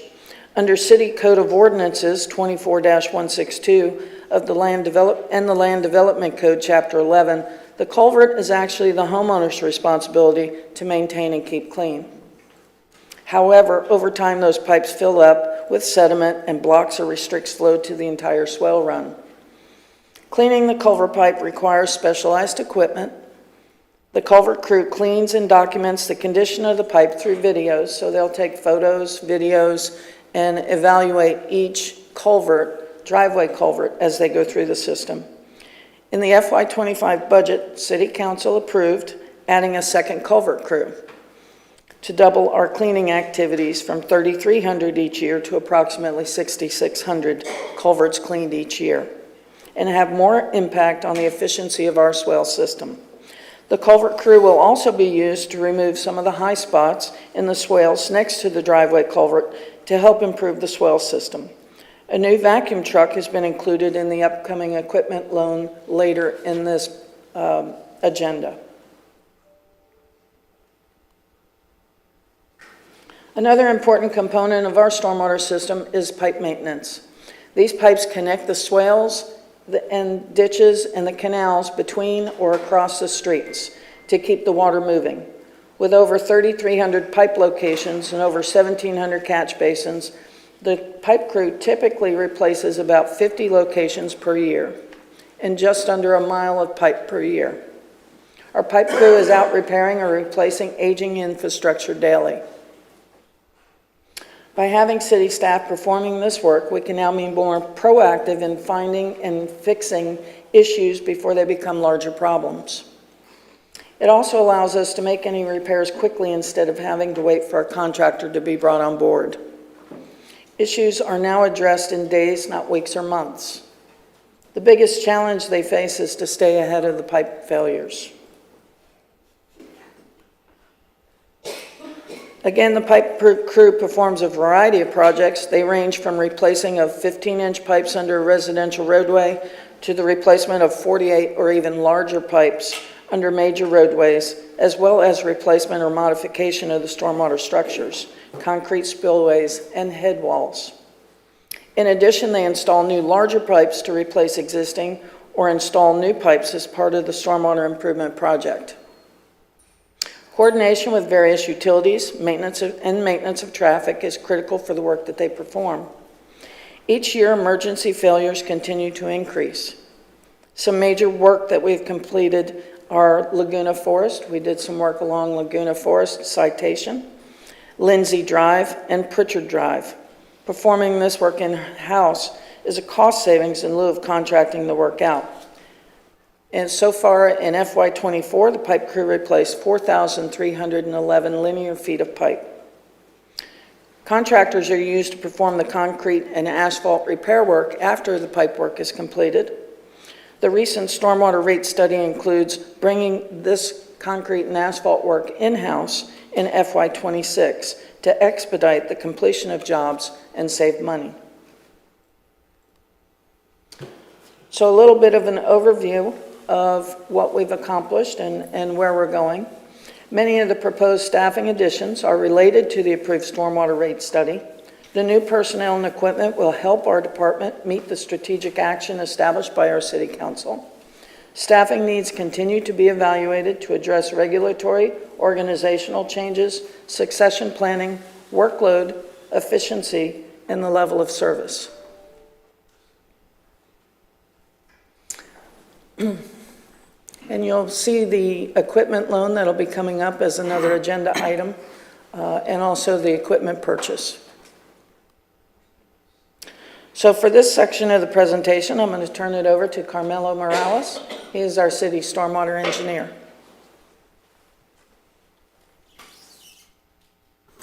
Good morning.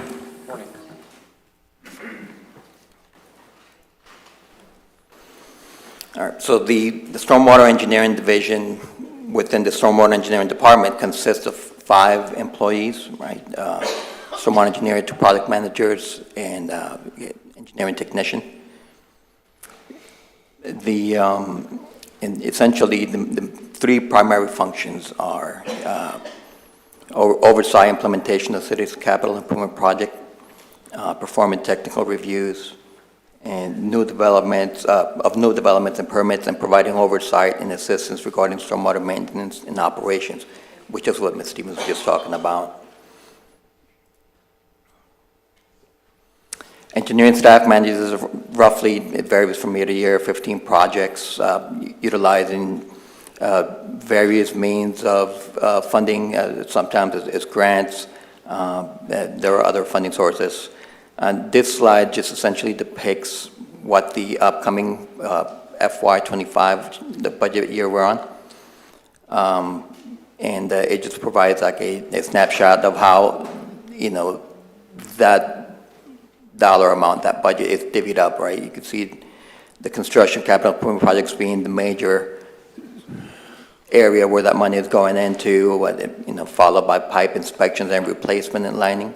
As Ms. Stevens mentioned before, with aging infrastructure, replacement is not always it. Sometimes we line it, which saves money by, one, not having to tear up roads. It prevents less headaches, people traveling, right? You don't have to close down the entire 4-lane road. You could just do lanes and whatnot. And also these numbers here, there's a loan necessary as well, which they'll be talking about that later, which was a stormwater rate study that was where it was identified at.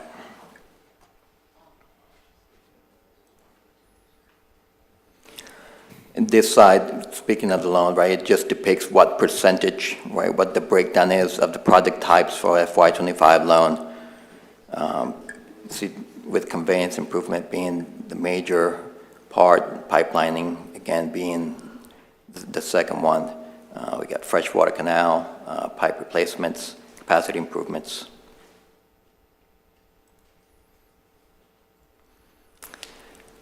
The stormwater engineering staff utilizes the, as you probably heard this before, right? 2019, we'll get a stormwater master plan.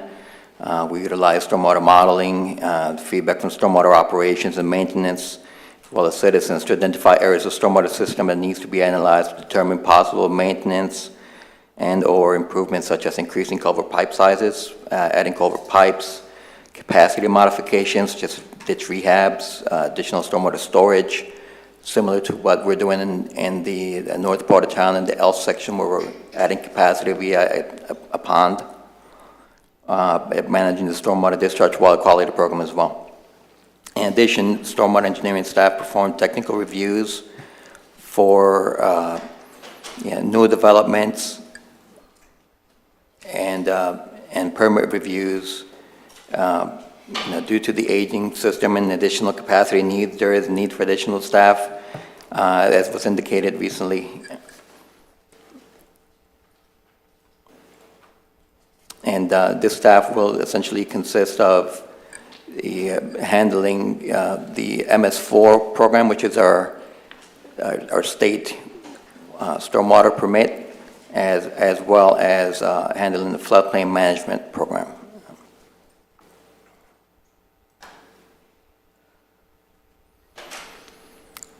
This here is kind of a little summary of the aforementioned project in the north side of town, London Waterway Expansion Project. It's just kind of an update. It's still under construction. We're still on schedule for December 24 completion. The pond is really mostly done. They'll have, after the hurricane, they'll have to come back and touch up some areas, some banks got eroded. If you're familiar with this project, as I've done previous presentations on it, all this fill was moved to the future construction of the mock facility, which is about 1.5 miles, 2 miles away, and that dirt has already been moved. The docks and the boardwalks are complete, and the stormwater infrastructure, pipes and inlets are about 75%. They're still working on finalizing that stage. The trenchless pipe rehabilitation program, I don't want to get too much into it, but some of the stuff we did last year, you can see all the addresses and the approximate linear feet, right? So we line these pipes, like I mentioned before, with areas not just for roads, but also we have some pipes that go in between homes, right? So it's really difficult to go in there and remove and replace a pipe. When you're so close proximity to a home, you could cause more damage than you were doing good. So that becomes a lining, it really becomes the most cost-effective and safest measure to do it there. So the schedule for next year, as part of the loan, we have the addresses that you see on the screen here. More specifically, the larger one is about 1/2 mile of 60-inch pipe on the north side of Belterre, near the schools by the parks.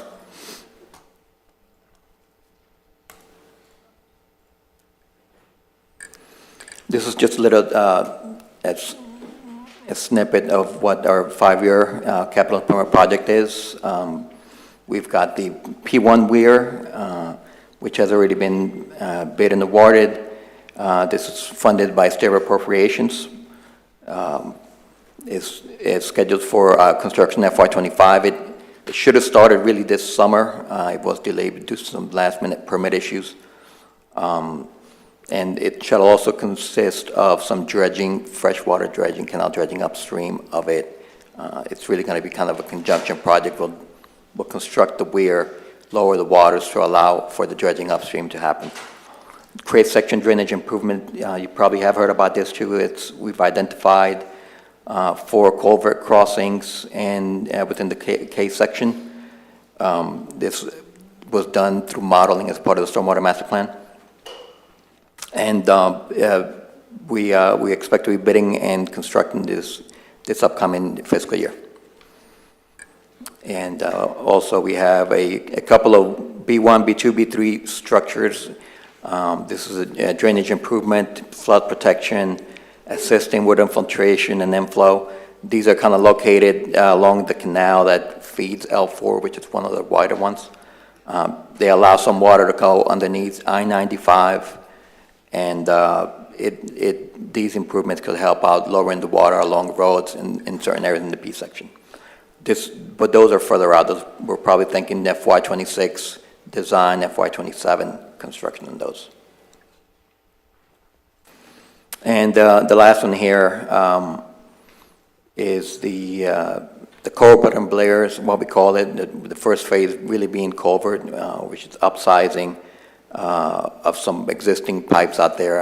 I've talked about this one before, and this is really where the 1-inch line, as far as the permit goes.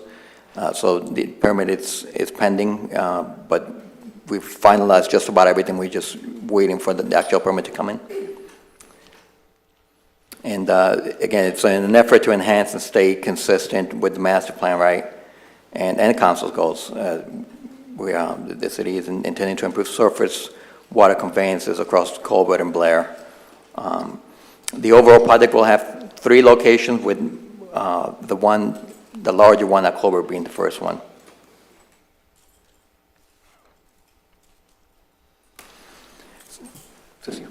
I'll hand it over to Lynn again. Thank you. So a couple of things that I would like to point out, since we did just go through Hurricane Pull that closer a little bit. Thanks. A couple of points I wanted to provide you, since we did just go through Hurricane Milton. I wanted to let everyone know that during a hurricane situation, we monitor water levels in various locations throughout the city.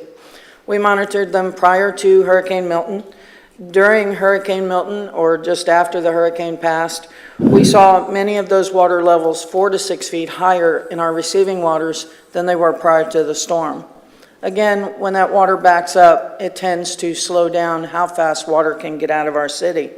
We do not control the tides or Mother Nature on the other side of our outfall system.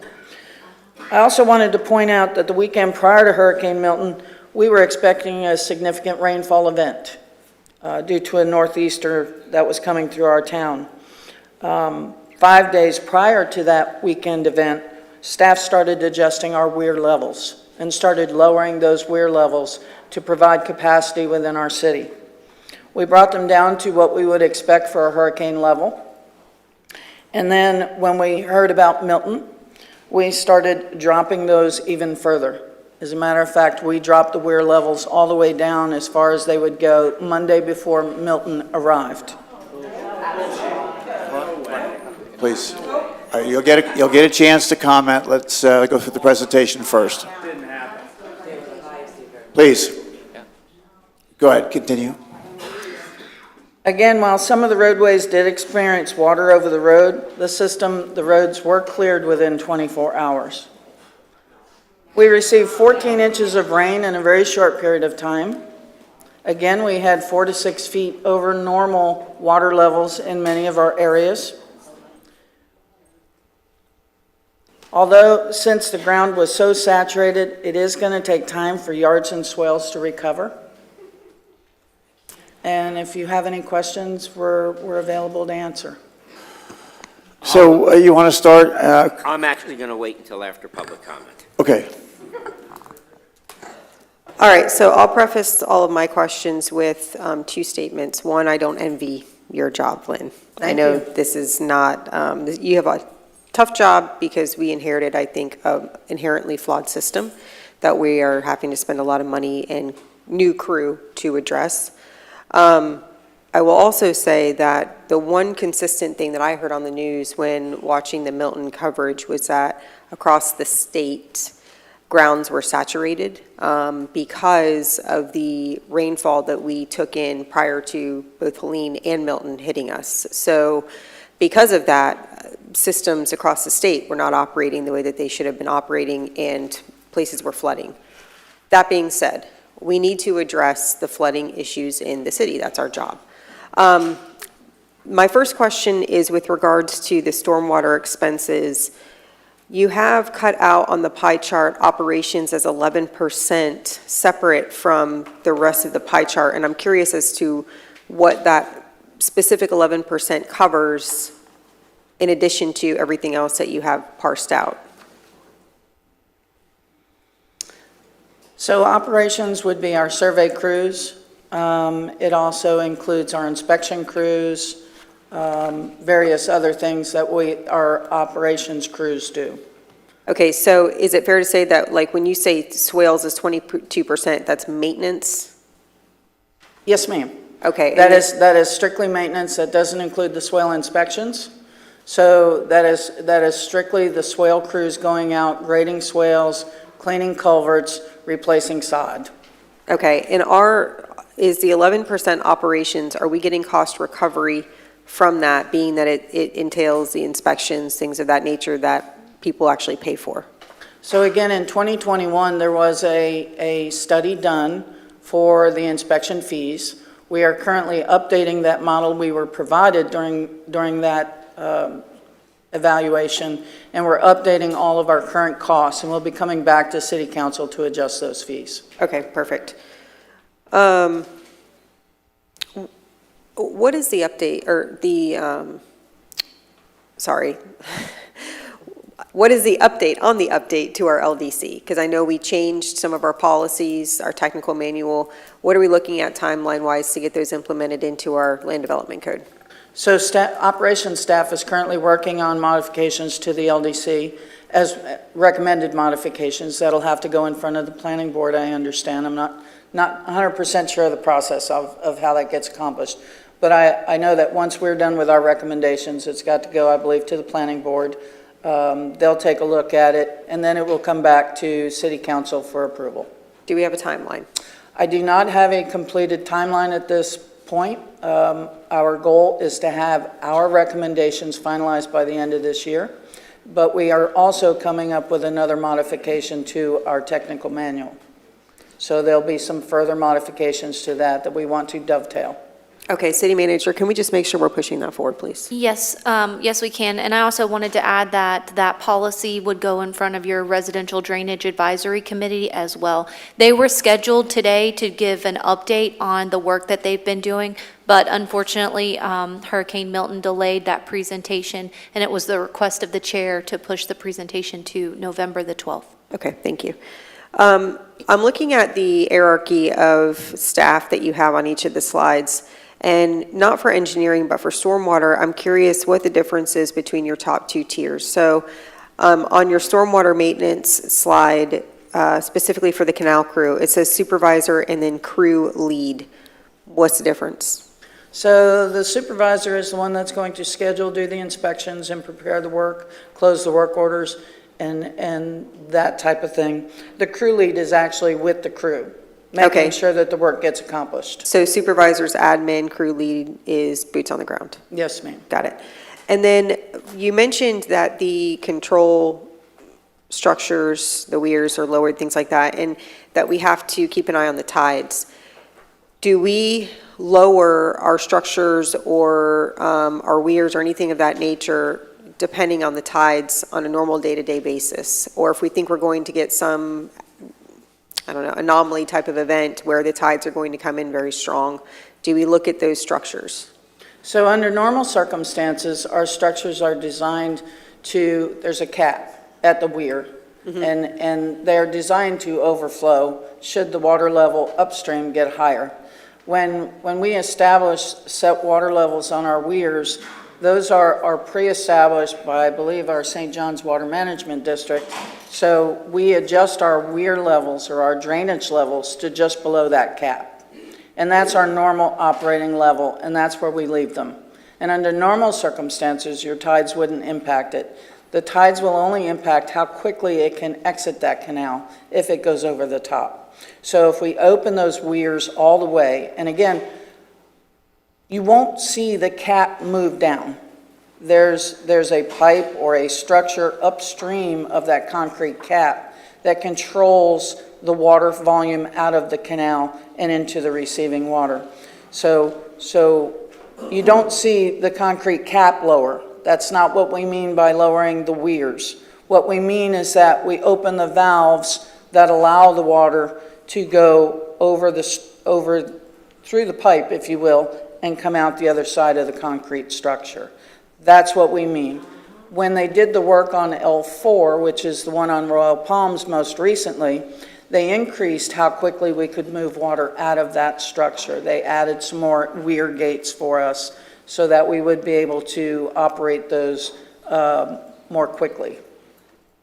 Is there any type of technology that would automate this system, make these readings for us, help with efficiencies, get ahead of weather events, anything like that? I don't know, I'm just asking. So what we've done is we've started installing cameras at the weir sites so that we can monitor those water levels. We can control many of those weir gates remotely. However, we have to monitor that because if a tree or debris gets in that, it will block it anyhow and not allow us to operate. So that's why we've put the cameras there so we can monitor the water to levels, how much water is going over the weir gate. It also allows us to make sure there's no debris if we are going to adjust the weirs remotely. We want to make sure there's nothing in the way that will damage the valves or the operating equipment. And if I can add to that, just two things. On the prior question regarding when we lower the waters, typically the tide, because our weirs are fairly high, you would have to have really large high tide to get affected. So the tide is not a huge factor in that, at least not where we have control. We have some weirs where we don't have control that are lower elevation, that are tide affected, but there's nothing we can do. There's no opportunity to open the gate. But there were many areas on Monday when we opened the gates up that the downstream elevation was very near what our upstream elevation is. So when you open up a gate to let water out underneath, it's just pushing against water that's already high, right? So that really limits the amount of volume that you can really discharge, and it takes a long time for it to happen. Now, the storm didn't end up coming until Thursday, Wednesday night, right? But before that, we got lots of rain on that Tuesday. If you guys recall, even that Wednesday, we got a significant amount of rain. So the system wasn't dropping as quickly as it should because the downstream conditions were not allowing it. The saturation, like you mentioned, just the rains that started Friday, Saturday, and Sunday before that, downstream, there was a lot of saturation, and that wasn't allowing the system to recover as quickly as possible. But regarding the second question you had regarding automation and stuff like that, I presented one program probably like a year and a half ago that really, it doesn't do exactly that with the automation where it'll turn them on and off, but it really helps with predicting what's happening downstream, right? What reading tidal elevations downstream. Yeah, but that was like because I remember that was like a GIS map that assumed water levels for weather events, right? Well, it not assumes, it utilizes our stormwater master plan, right? So that's a hydraulic model. It uses the city's hydraulic model and introduces the hydrology from, the National Weather Station, from NOAA. Right, and it combines the two, and you input readings from downstream conditions that many government agencies already provide, and you really could predict a lot better and make educated decisions of when you should do that, when you should not. Doing that, how will it affect other things? So that's a tool that could certainly help. It won't do all the automation stuff that you mentioned. However, you still have to have somebody there making some decisions and pushing the buttons. Right.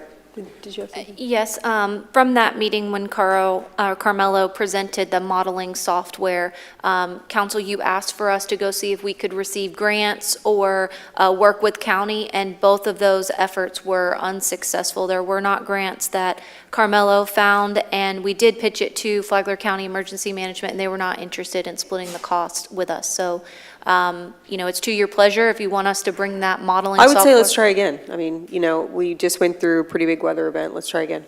Okay. We'll get Can't that hurt. information. The worst I can do is say no again, right? Sorry, a couple more questions. So one of the statements, Lynn, that you made was that the houses are built a certain elevation up, so they're designed to not get water in their homes. Obviously, we live in Florida, so there's settlement. How can we account for now homes that were built in the 80s and even some in the 90s, even older, actually, considering what we're dealing with in our stormwater system, to not depend on I think you said 12 feet, is that what you said, that 12-foot elevation that originally was intended, but obviously our homes sink in this state? I don't have an answer for that one. I'm sorry, I just do not have an answer. And just to add to that, when you talk settlement, you're really not talking about the building settling 12 inches. That's really uncommon. You really talk about the grounds around it settling, right? So not allowing the water to drain out. So I think that's more what settlement means. The building's not going to drop 12 inches. I mean, you'd have issues if that happened. Well, yeah, then we have bigger issues. No, I get that. Yeah. And forgive me, I'm not going to get super technical with things and expansion of soils and all those items, but I guess my larger concern is we continue to talk about swale maintenance, grading the swales, things like that. At what point do we have the conversation of, do we need to rethink our entire system as far as moving away from a swale system? I don't know. And I know it would be incredibly expensive. I mean, I would love to put all of our power lines underground. Then we don't have the issue of a tree possibly hitting a power line and going into a little girl's bedroom, right? But these are all things that are expensive, take time, et cetera, that require loans. So I don't know how we address this, but I feel like we're in a hamster wheel, and we're going to continue to sustain a lot of flooding and damage if we don't find a solution, because this, while we're trying to do everything I think that we can, it's not working. I don't know, I look to council for that. So, and your point is, I was going to save this for the end, but there's an expectation on the part of the community, on the public, that this system needs to work at a certain level to meet their expectation. My concern is that the Stormwater Department, as hard as you all are working with all of the updates that you did, there's a big gap between your work and the community's expectation. And I think Councilwoman Pontieri is, like we all are, struggling. How do we close that gap? In other words, what is it that we can do in the shorter term?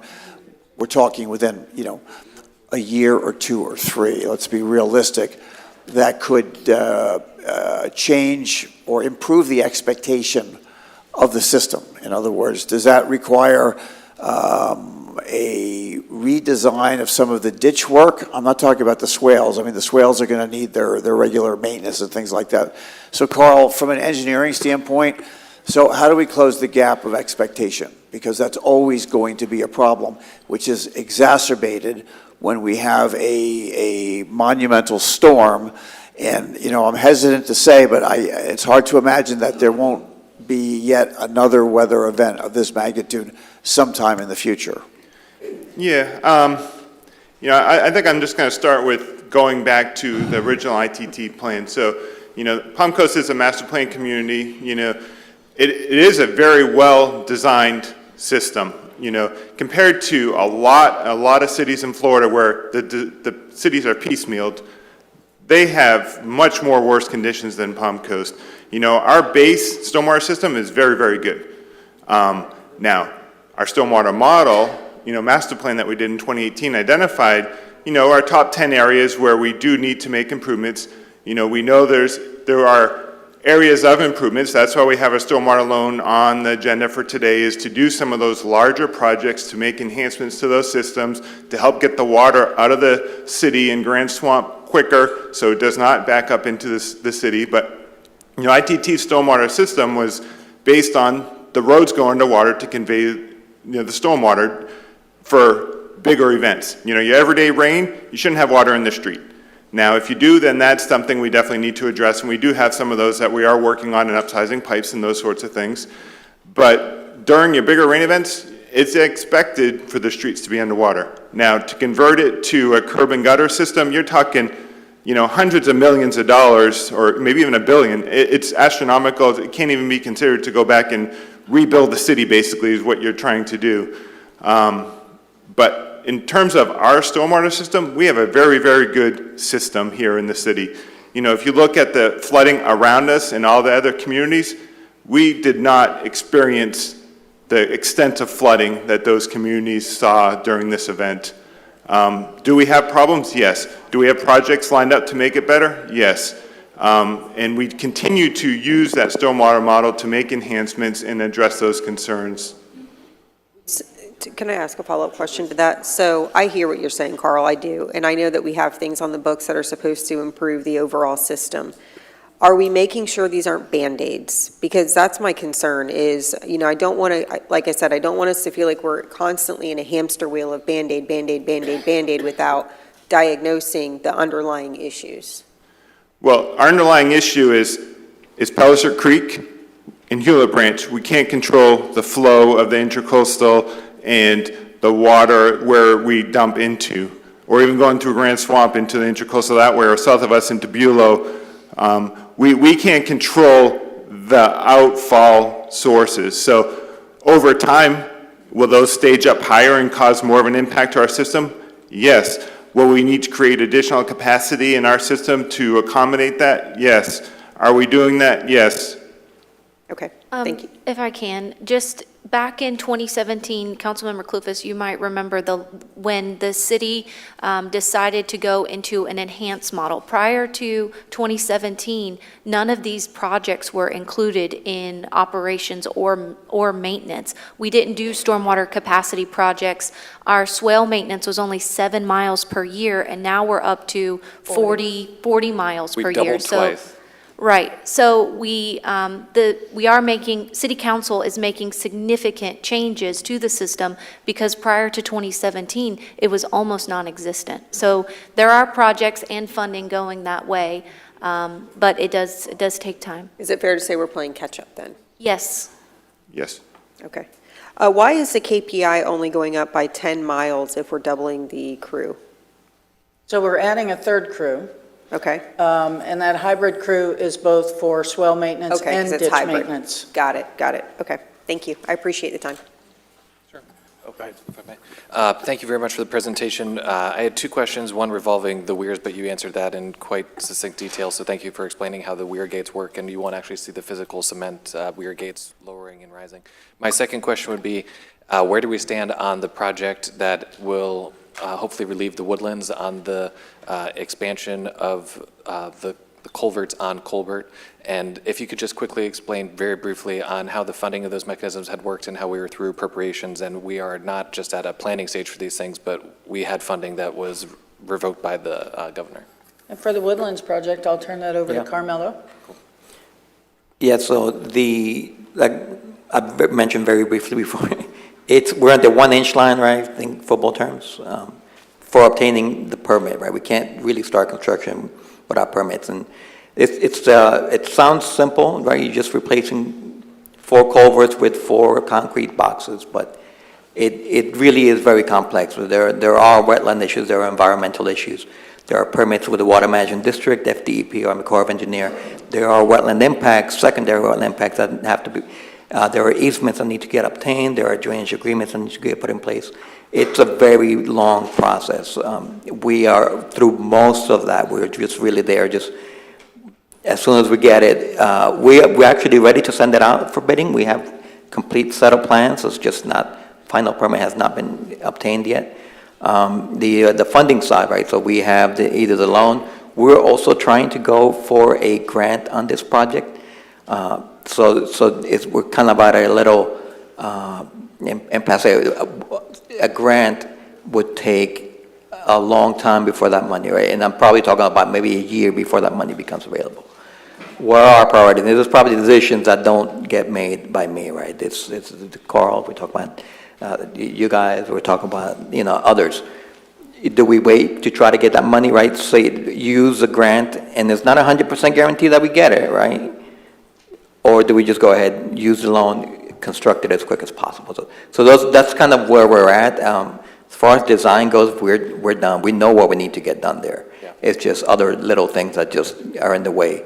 We're very close to being able to release this for bidding, potentially awarding, but, it's the things I mentioned.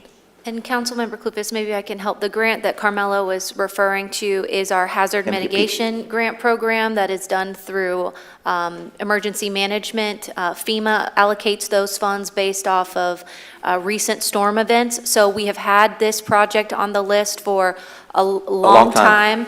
And there's been other series of projects that have outranked us from getting those grant fundings. Right, it went through the first tier, which is using up those primary funds across the state. Each county's allocated certain dollars. This project was not one of the two. I think we had two projects selected within the county limits, and that was not one of them.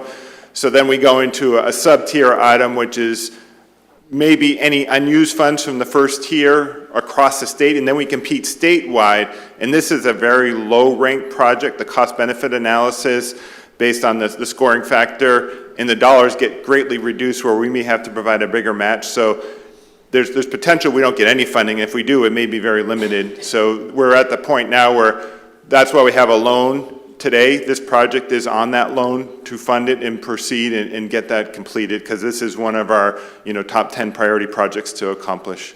Thank you. Okay. Councilman Gambaro. Thank you, Mayor.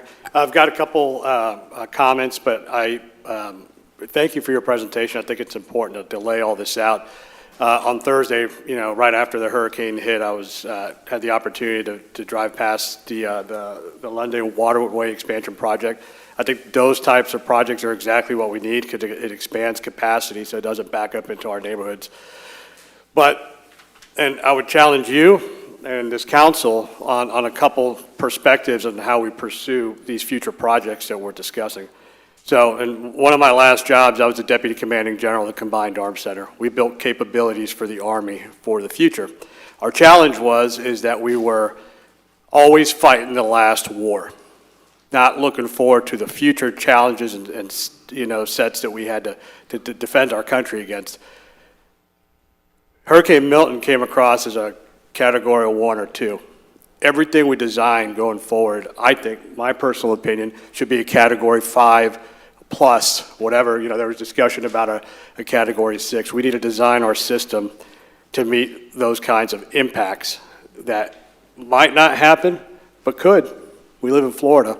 And so, I look forward to working with this council to take a more strategic approach and helping you. And listen, if you guys have a good idea on a certain project, let's lay it out and see what that looks like. Because we're having a lot of discussions that have current today impacts, right? And it's all fun and games until it affects you on current operational issues. But we, as a council, have to look out, strategically to be able to address Category 5 hurricanes, so that you bring down the swales, or the canals through the weir system as far as you can, but are there other long-term options that can, drain that thing all the way out, pending any inflow from Pilisier Creek? Because, Carl, I'm sorry, I don't agree that we have the greatest system in the world, okay? Well, I'm telling you, okay? And we can disagree and still work together. But thank you for everything you did with the means that you had at your disposal to help our citizens this week, or with the hurricane. But I think we need to take a strategic approach, and I'm happy to leverage any relationship I have, any resource that I have to help make that happen. So I look forward to visiting with you here in the near future. Thank you. Thank you. You want to wait till after public comment? Yeah, okay.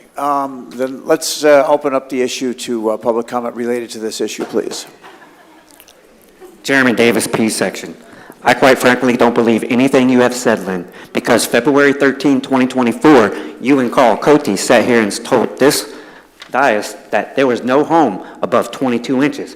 That there is a lie. As you can see, this is my home, and that's the home next to me. You were at my house, Mayor. You know that home is not 22 inches above the road, is it? You can shake your head and say yes. Y'all know.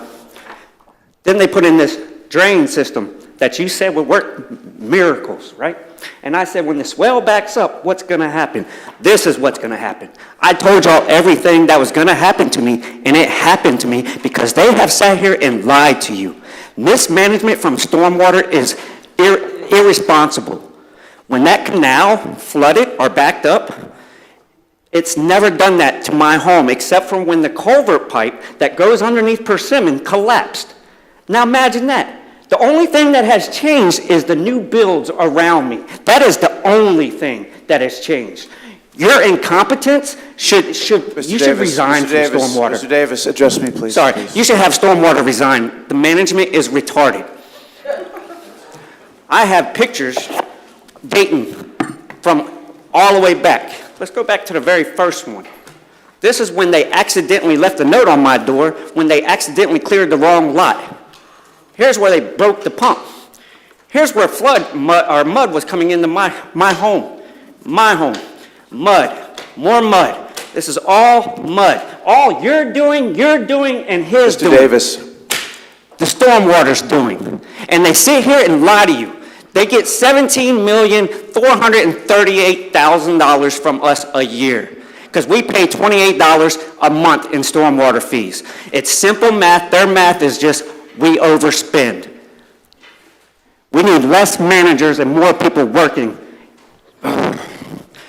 I'm appalled by what y'all allowed this division to do. Jason DiRenzo, you need to get your staff in order. All right, next speaker, please.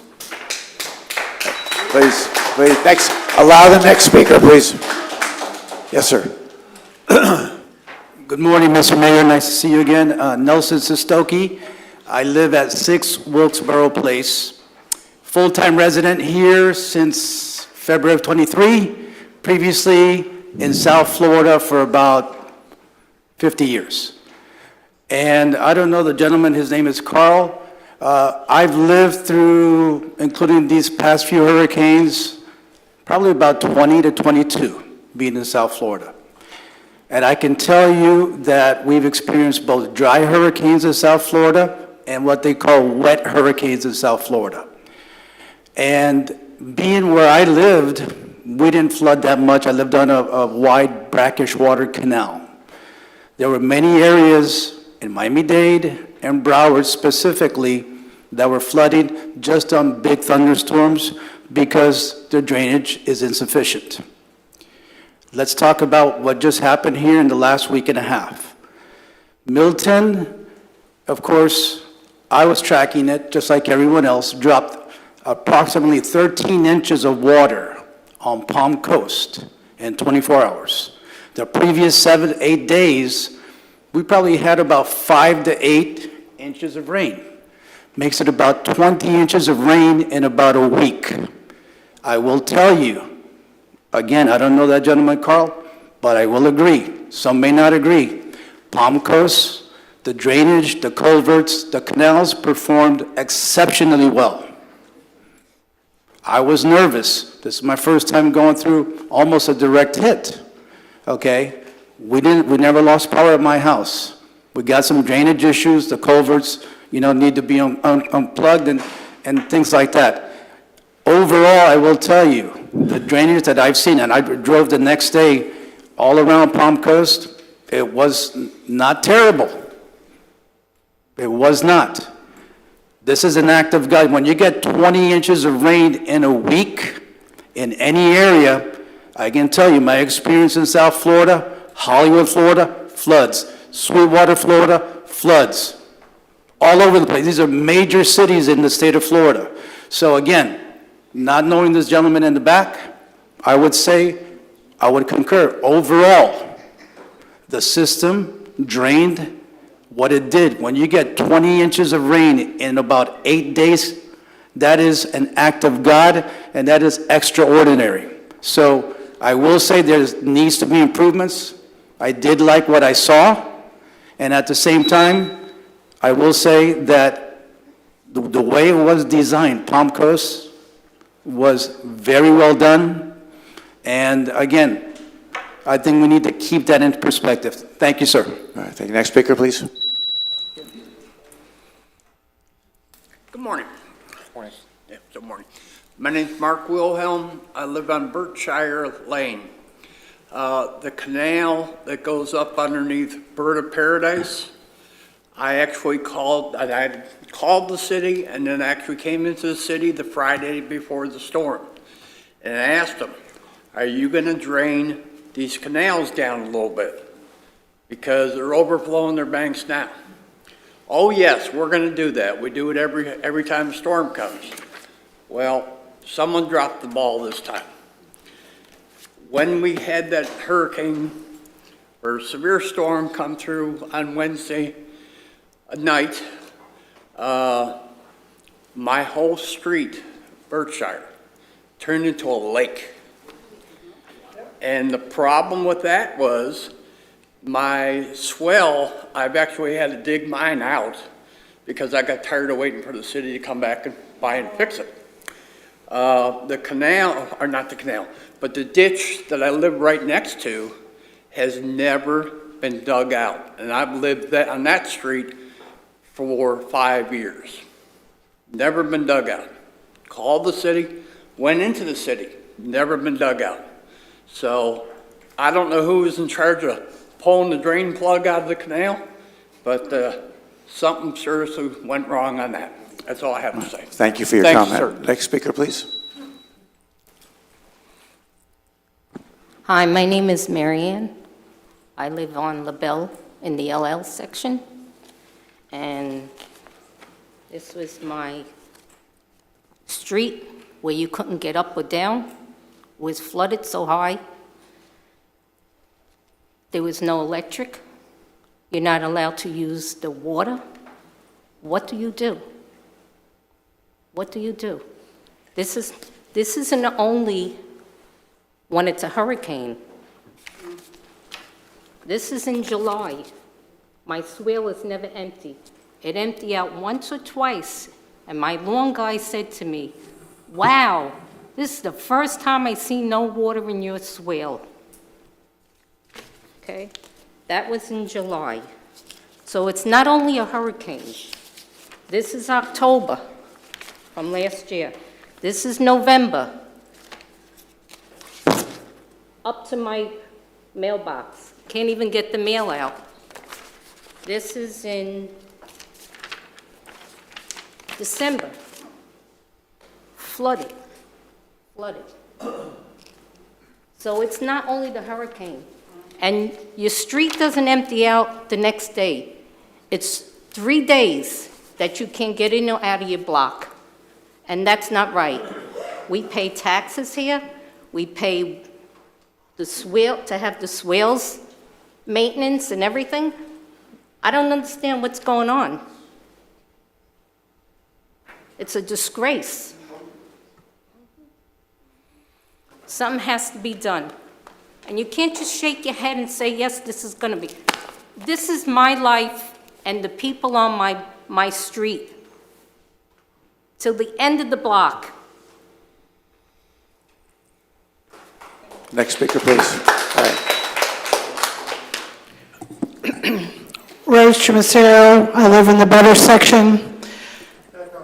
I've stood at this mic for over a year. You've heard the grievances of these residents, and you do nothing about it. You take our money, our water is the highest in areas. People from Miami come up here, which I stood at one of these meetings, and they sat there and said it was cheaper in Miami than up here in Palm Coast. What are you doing with the money? I listened to your budget. You have over 20 $1 million in general fund. What are you doing with the money? It needs to be addressed. I live in an area that has pep tank. They're sinking. My neighbor up the street on Butterfield, 3 weeks now, nobody's addressed it. They keep giving them emails. Our pep tanks are sinking. We have people flooding. My yard never used to flood as much as it does now because the bills are too high. And you know this, and you allow it. And then you have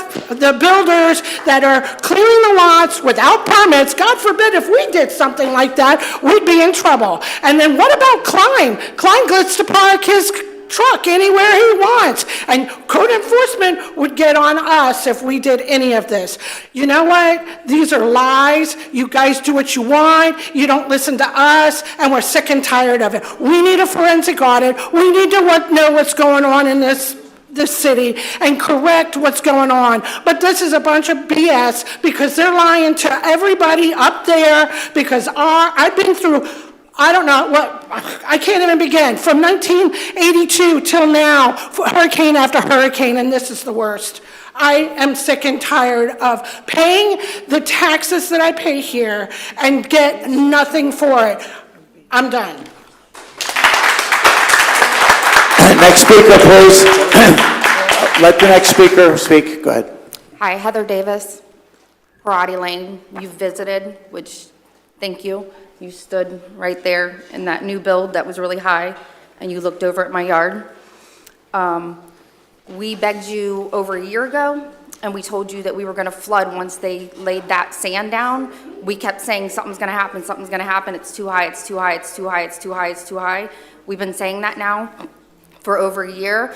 Well, guess what? My home is flooded. My daughter is staying at her grandmother's house because her room is molded, and I'd like to cordially invite you to come stay back at my house and stay in my daughter's room, and we'll be eating microwave food. Because my whole house is flooded and molded now. And we begged you, we pleaded. This has nothing to do with Milton. We can use that as an excuse if we want, all day long. We knew this was gonna happen. We predicted this, we said it, we begged, we pleaded for your help. We pleaded, we have tons of emails, we have tons of texts, we have everything, and you guys did nothing. My house is flooded now, and I have to go back to that. And none of you'll sit up here and that's what you'll do, but I go back to my flooded home that I had to take all my decorations down from. I won't be able to decorate for Christmas now. Won't be able to fix it. Fence that y'all put up, D.R. Horton, a joke too, already bent. It's a joke. This is a joke. We're going back home to our flooded home that's molding. So you are invited to come stay with me tonight. And I will happily make you some microwave food because that's what we will be eating tonight. So if you see the anger in my husband, that's what it is. That's the anger because he sees me crying almost every single night. And all of these emotions, which yes, take a look. This represents these people. Okay. Next speaker, please. Yes, sir. Hello, Jeff Knotts. We do need a forensic audit to find out how you guys are spending our money. We have a dog park that do we really need? Rimfire has a new soccer field. Do they really need? We need to put the money where it goes. We don't need to make a bigger piggy bank so you guys can spend the money foolishly. Fix our problems. Then we'll be a happy community. Until then, we're not. House floods, yards floods, new builds, that's the problem. If we need a new system, let's find a system. Stop the builds. Because I lived in Dade, Florida my whole life, went to many of hurricanes.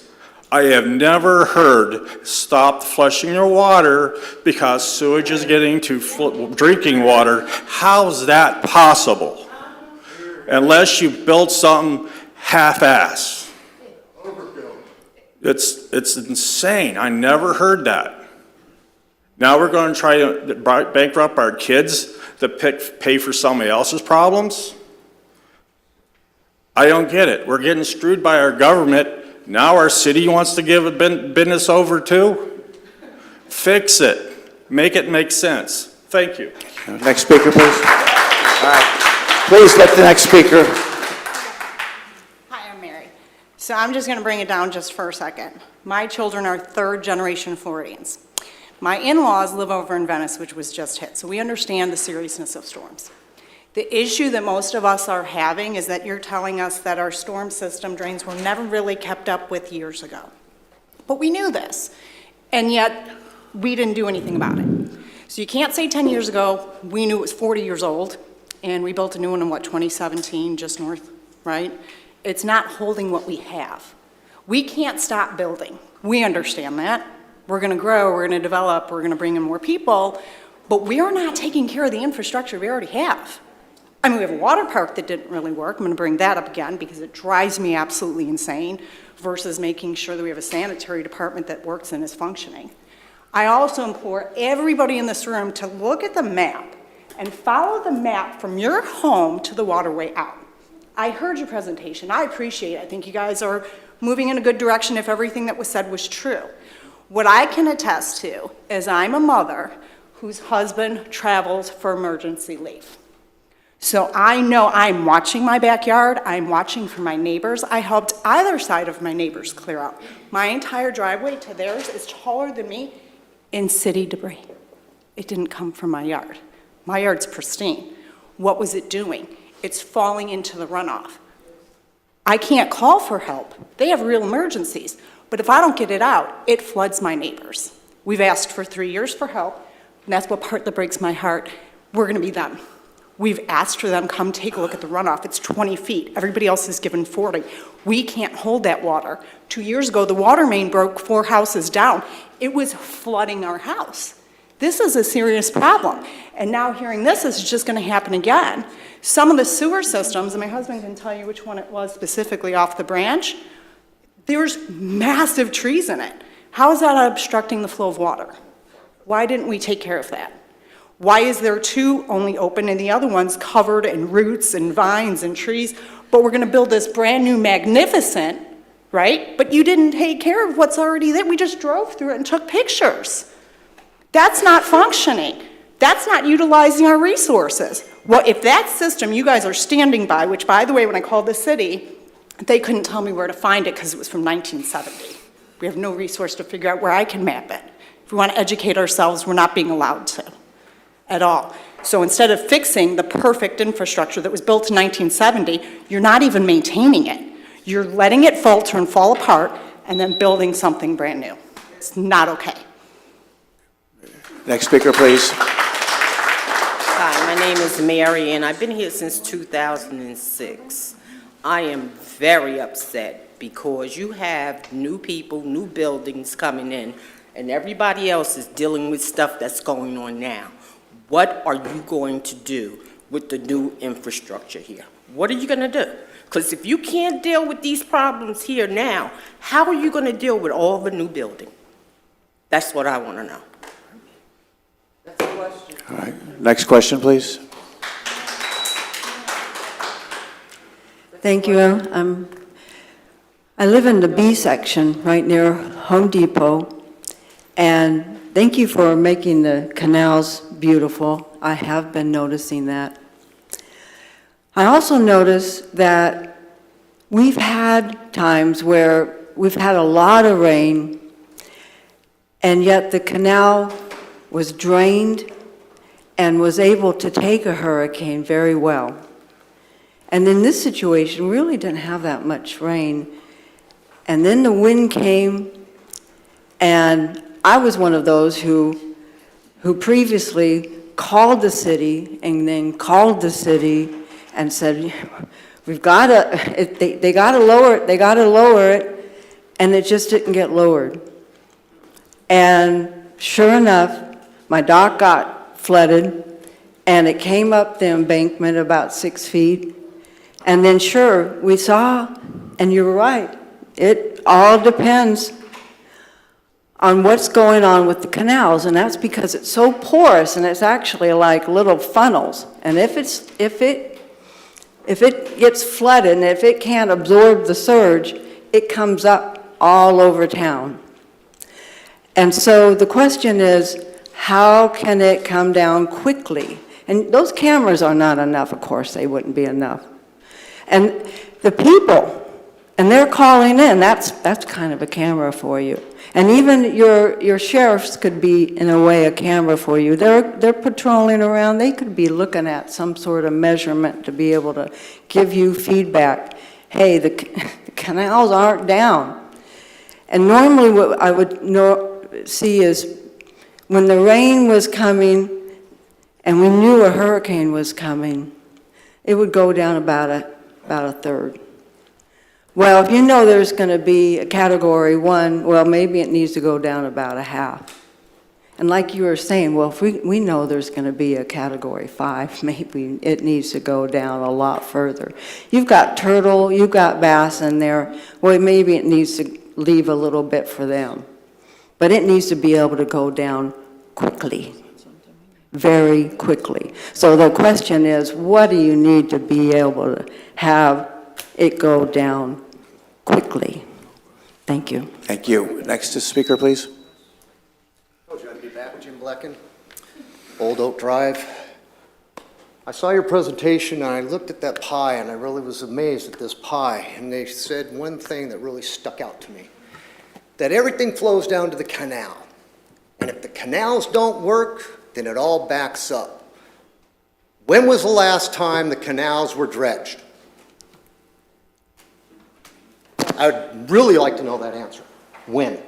We did a bathymetric survey this past year. We'll get you. We had a we'll get survey. you. They have never been dredged. This is public comment. I'll get you the Okay, answer. I'm talking about the public. Right. I'm talking about the pie. In that budget, they have $110,000 for canals, $1.4 million for design. Do you think maybe the design should be not as expensive if we're not getting the results? How about instead of every time they come in to redo the swales and put sod back in, we have perpetual maintenance? How about thinking of something a little bit different, like maybe a resin bottom? Put it 12 inches aside. That way there is no resistance for the water to go from culvert to culvert under the driveways. It passes all the way down to the canal. It eliminates any buildup on the edges that now they're regrading. A regrade, just to slope it in. Fix the problem once and all. Quit having $14 million of perpetual maintenance on grass. That is a waste of everybody's money, and you guys spend the money too. The taxes that are being implemented on the people that live on the canals is higher than the rest of the city. But damn, you never do anything about dredging the canal. Not true. That's the point. That is the point of the flood resistance according to their design. But they neglect doing a single thing for the canal. Let's get them to do something that isn't perpetual maintenance. Polyresin, from culvert to culvert, 12 inches round. Put it down an inch below the pipe under the driveways. Don't bring it up to level and then put something on top of it, which is what they do when they regrade and they put sod down. Sod has about 1.5 inches of dirt. That means from day one that they put it in, they lift it up higher than the pipes, which causes water stay stagnant under the drains, which gives us our mosquito problems, which we have to pay for again. Let's get permanent solutions and do it right once and for all. Thank you. Next speaker, please.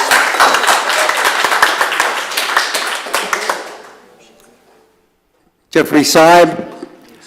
Our city faced one aspect of what living in Florida means last week with the arrival and passage of Hurricane Milton. Hurricanes are an unpleasant fact of life here because of geography and weather patterns.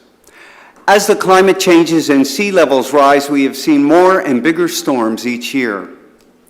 Water in the Gulf of Mexico is at the highest temperature ever recorded, so it's challenging our current thoughts about hurricane seasons and storm intensity.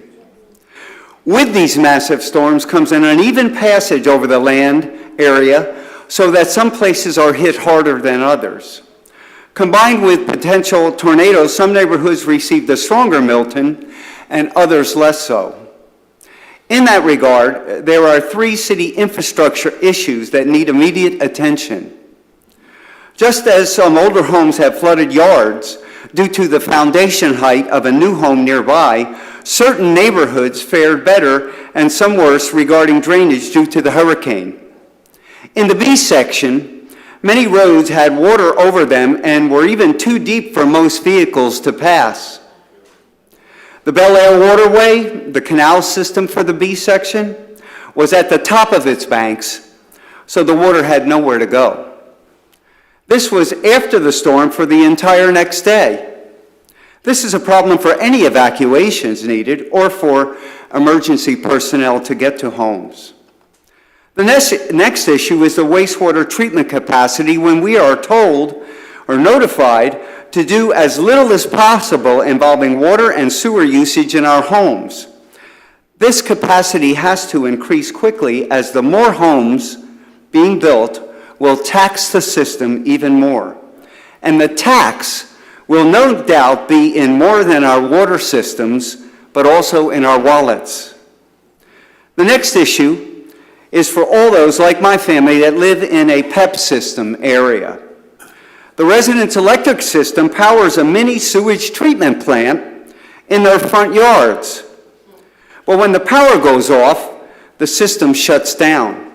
It's a problem for us all in the PEP areas, but especially for those residents with special needs, whose health concerns require the system to be operational. Right now, I would ask the council to call for the city departments involved to provide a retrospective report of what went well and what didn't, and what's going to be done to address the didn'ts. Thank you. Next speaker, please.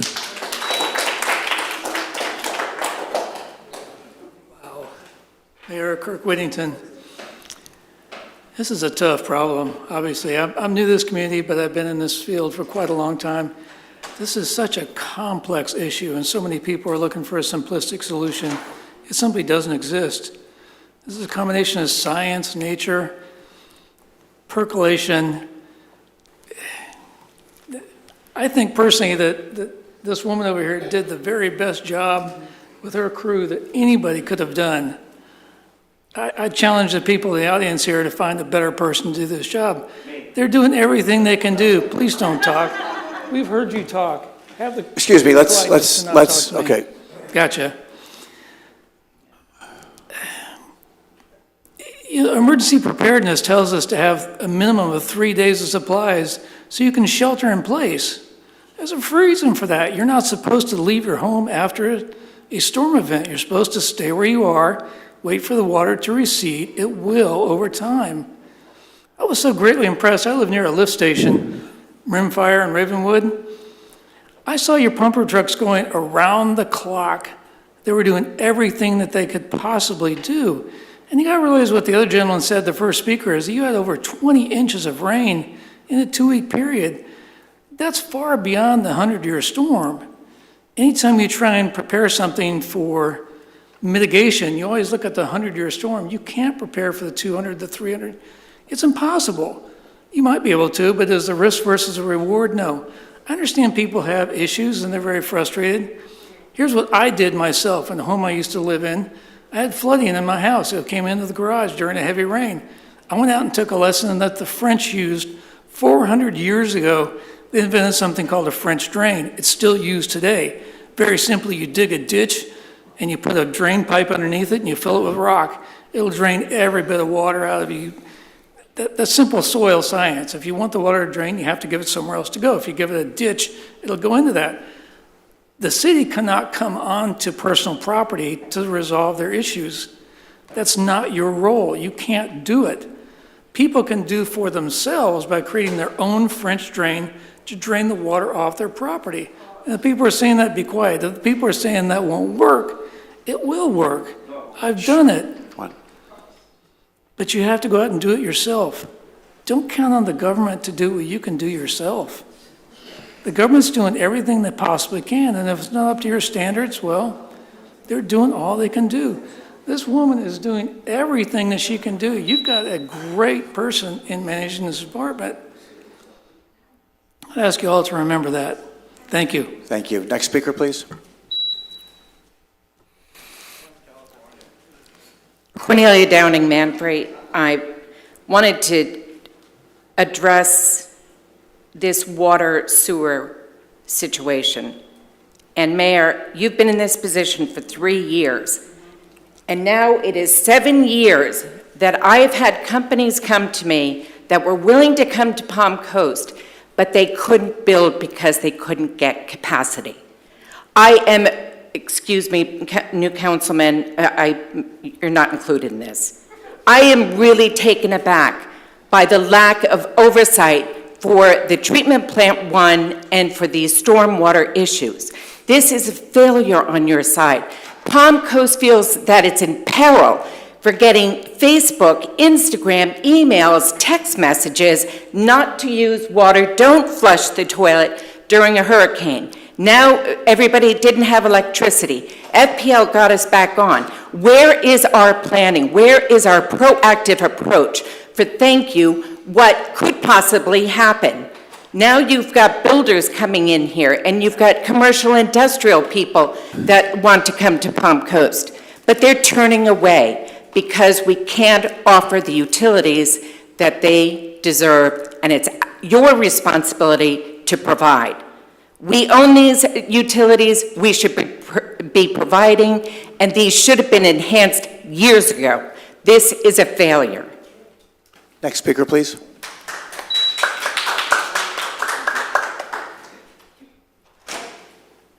Hello, Mary Phillips, Fellowship Drive. I just want to make a couple of comments on some additional points. The swale maintenance underneath the driveway is a homeowner's issue. I understand that. The problems are usually around there. But in addition, all the internet implementation activity, at least in my swale, has created a problem, and that's where it comes from the road up by the box. I wondered why there was a bump there listening to you today. I figured it out.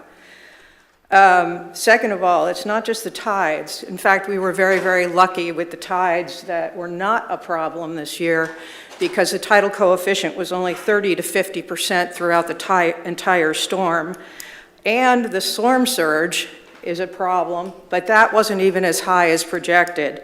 So we were actually tremendously lucky. The 20 inch or the 10 and 12 inches of rain prior to the hurricane didn't help us, but it could have been much, much worse.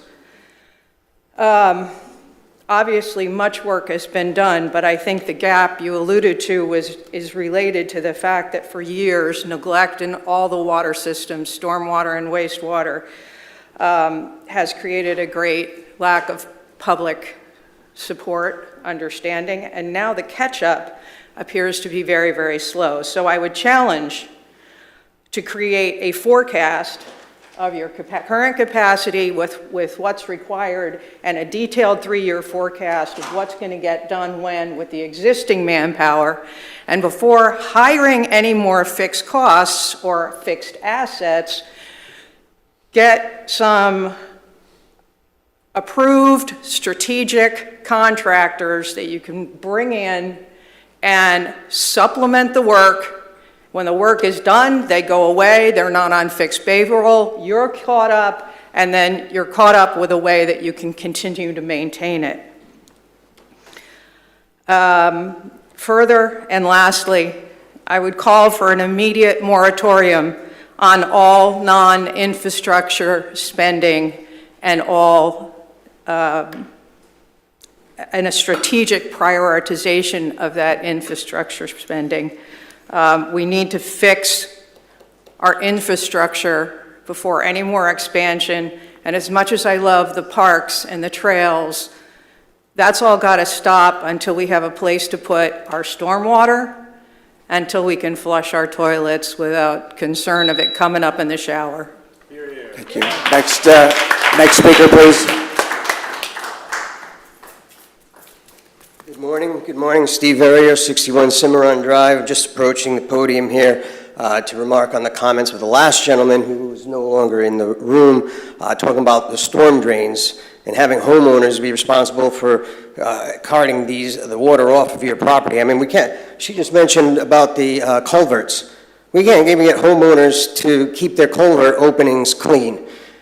So how are we going to get people, I mean, is there code enforcement for people to, maintain their culverts and keep them open? Because that seems to me, that would be a first place to start, as opposed to having people construct French drains in their yards and things of that nature. I mean, that just seemed totally sycophantic response to this agency and these people here, with all due respect, and thank you for hearing me out.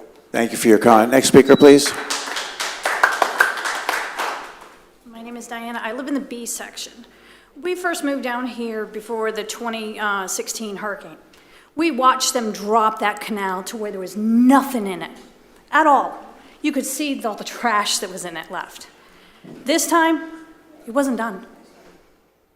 My road flooded worse than ever. I have water meters in my yard from other people's properties.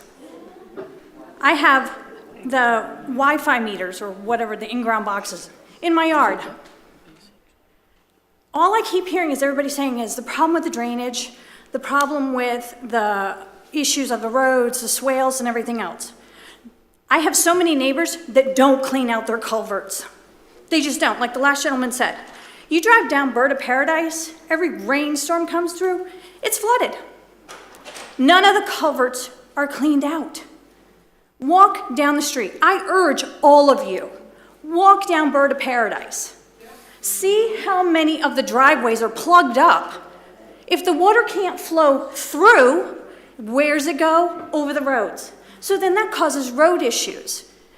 This city has become a kick the can down the road for the next administration, the next council. No problems are ever fixed. This is a 50-year-old problem? Come on, guys. The money's been there. Stop giving it all to the people you want to be your friends and put it in the people that live here.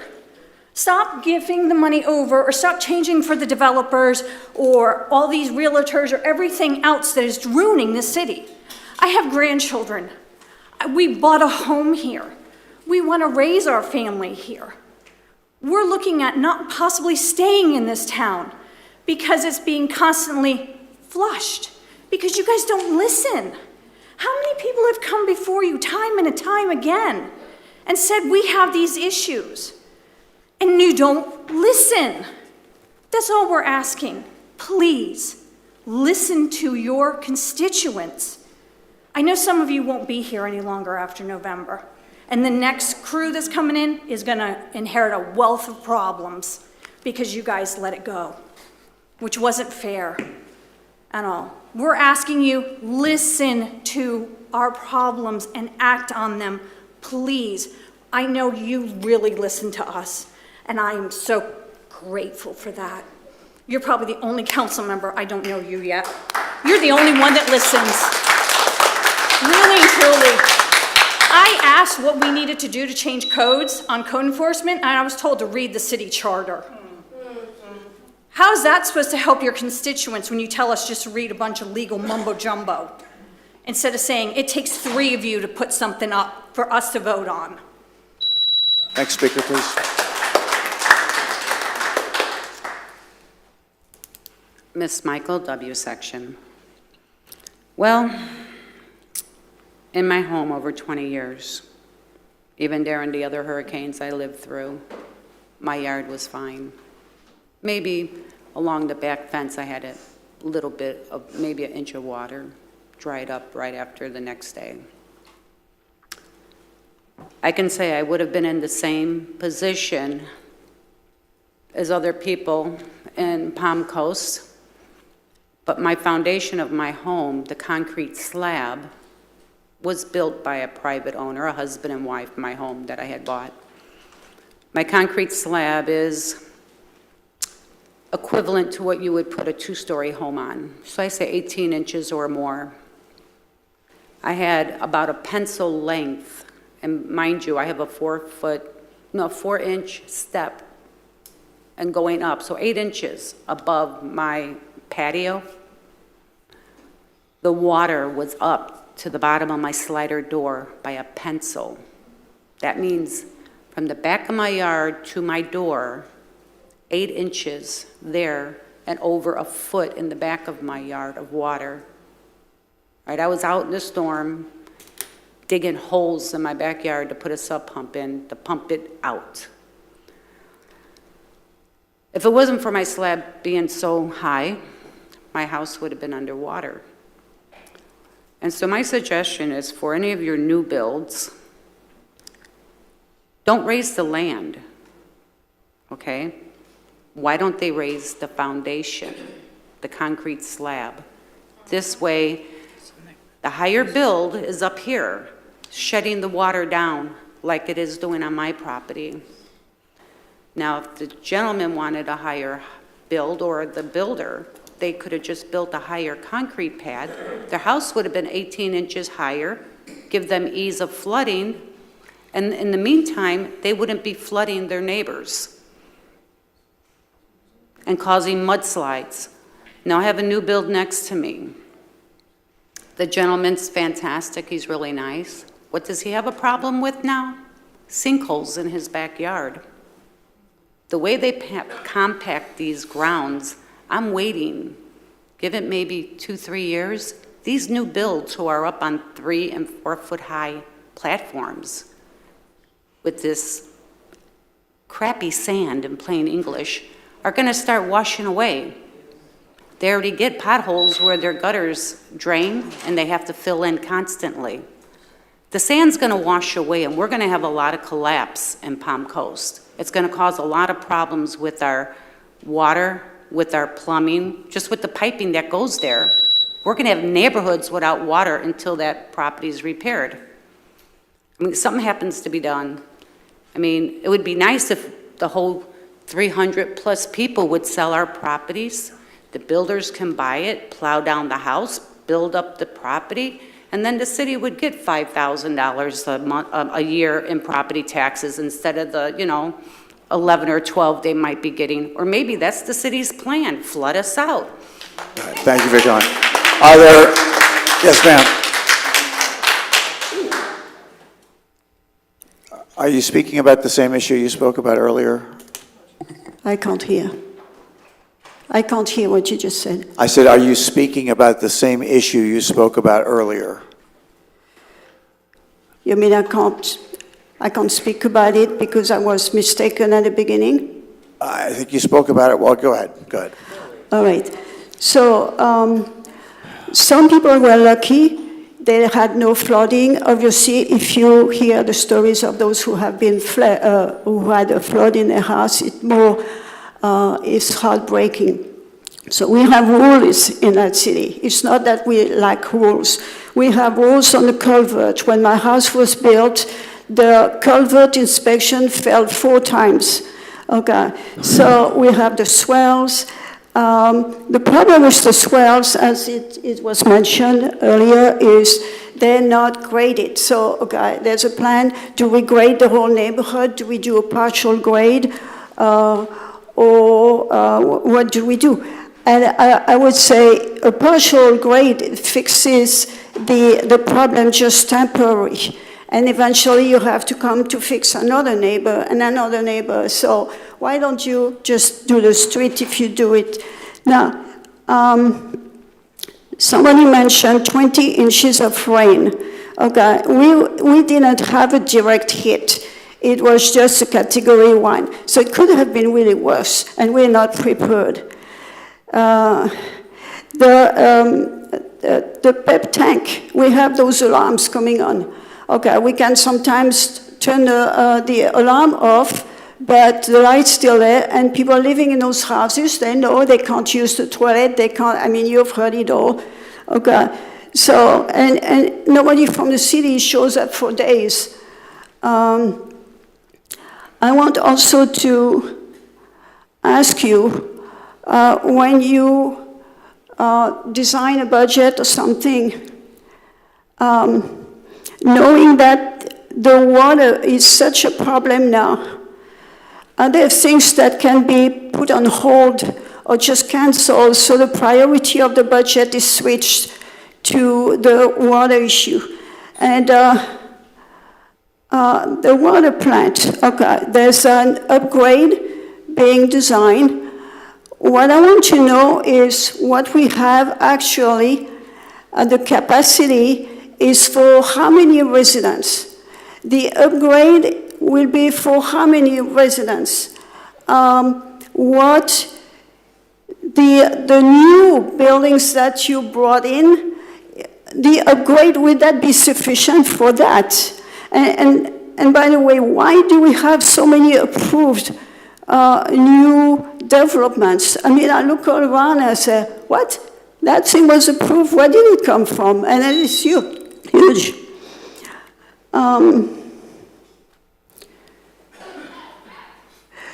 We, the residents, and you've heard it from others as well, we would like to remind you that you're working for us. And we are not approving all those extra things. I mean, the splash park, what priority was there on the city life when the water plant doesn't even work? And here we have those, how much do you spend on that? I mean, this is a little sad. All right, please try to wrap it up. Yeah, all right. All right, thank you for your comment. Next speaker. Hi, my name is Mike. I'm in the C section. I'm just trying to figure out where the money's going. On my street, there's 14 houses. Most of those people had been there 20 years or so. They sold the house, so the tax revenue tripled, maybe even quadrupled. They didn't have to do any other infrastructure. Everything was already in place and all that. So this money's coming in, and then it's like, to me, we're subsidizing all this big development, you know. When they get these zoning changes, if there were supposed to be 50 houses, now we put 200 apartments now. You got 200 toilets flushing, 200 sinks, you know, that are washing and drying their clothes and everything. These kids going to school. And the vacant properties, the taxes they get on there, there's no fire really department needing for that, or police, or water and sewer and all that. It just seems like we're subsidizing the developers. These big developments, it's just, maybe there should be a moratorium until we catch up to where we've got our stuff in the right place. And these zone changes, we need to slow that back to where if you bought the property a certain way, then it should stay that way with some leadway, but not to change it from where you had 50 houses supposed to go up. Now you got 200 apartments. It's just, the land can't handle it. All these trees that have been torn down over here, those absorb water and stuff. Those are things that help with the water, you know, the overflow and stuff. And as I came up, I'm looking at the road coming up here. That road's all tore up. We got these huge dump trucks coming in and out, taking all that stuff out, all this new development out there that's tearing the roads up. We're gonna end up paying for it. You know, they talk about property owners' rights. Well, what about the existing property owners? You know, we should have some rights too and some say on all this over, to me, development. That's what I have to say. Thank you. Next speaker, please. Hi, I'm Leslie from the P section. I would like to address a few inconsistencies that we've heard today. Inconsistencies in Ms. Stevens' discussion. One of them being the fact that we were told today that the swales go downhill towards ditches and towards the canals, and we've also realized that the canals have never been dredged. So where does that water go? However, in the past, we've also been told that the swales are lined with clay and the water is meant to percolate through. And when the swales overflow, the street is supposed to catch some of that floodwater. Now, this is above and beyond hurricane status, okay? We know that with hurricanes, strange things happen. We know that we get an abundance of water. We can understand all of that. The swale systems won't be able to handle that. But today we heard a lot of propaganda. We heard a lot of lies. The truth of the matter is the swale systems are inefficient. And the reason for that, as I don't know if you've bothered to look or even if it hasn't entered your mind, 1,222 miles currently within this city okay? The swale teams currently take up to 30 miles per year. That means they won't hit the entire city for 40 years. Now, when they added an extra swale team, which is wonderful, thank you, that maybe brought it down to 30 years.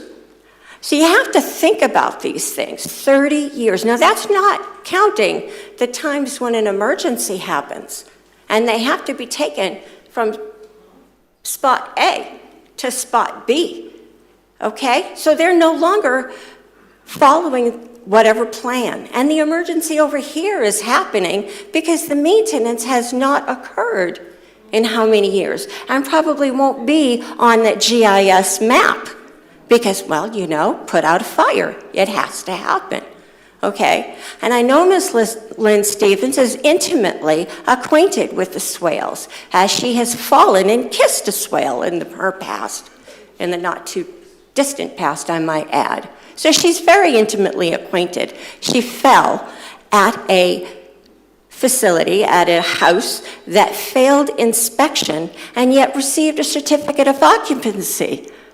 How is that? Okay, then there's a lot more to talk about. We need to start looking at the processes and start educating our inspectors so that they know what they're looking at. All right, thank you for your Thank comment. you. Next speaker, please. All right, all right.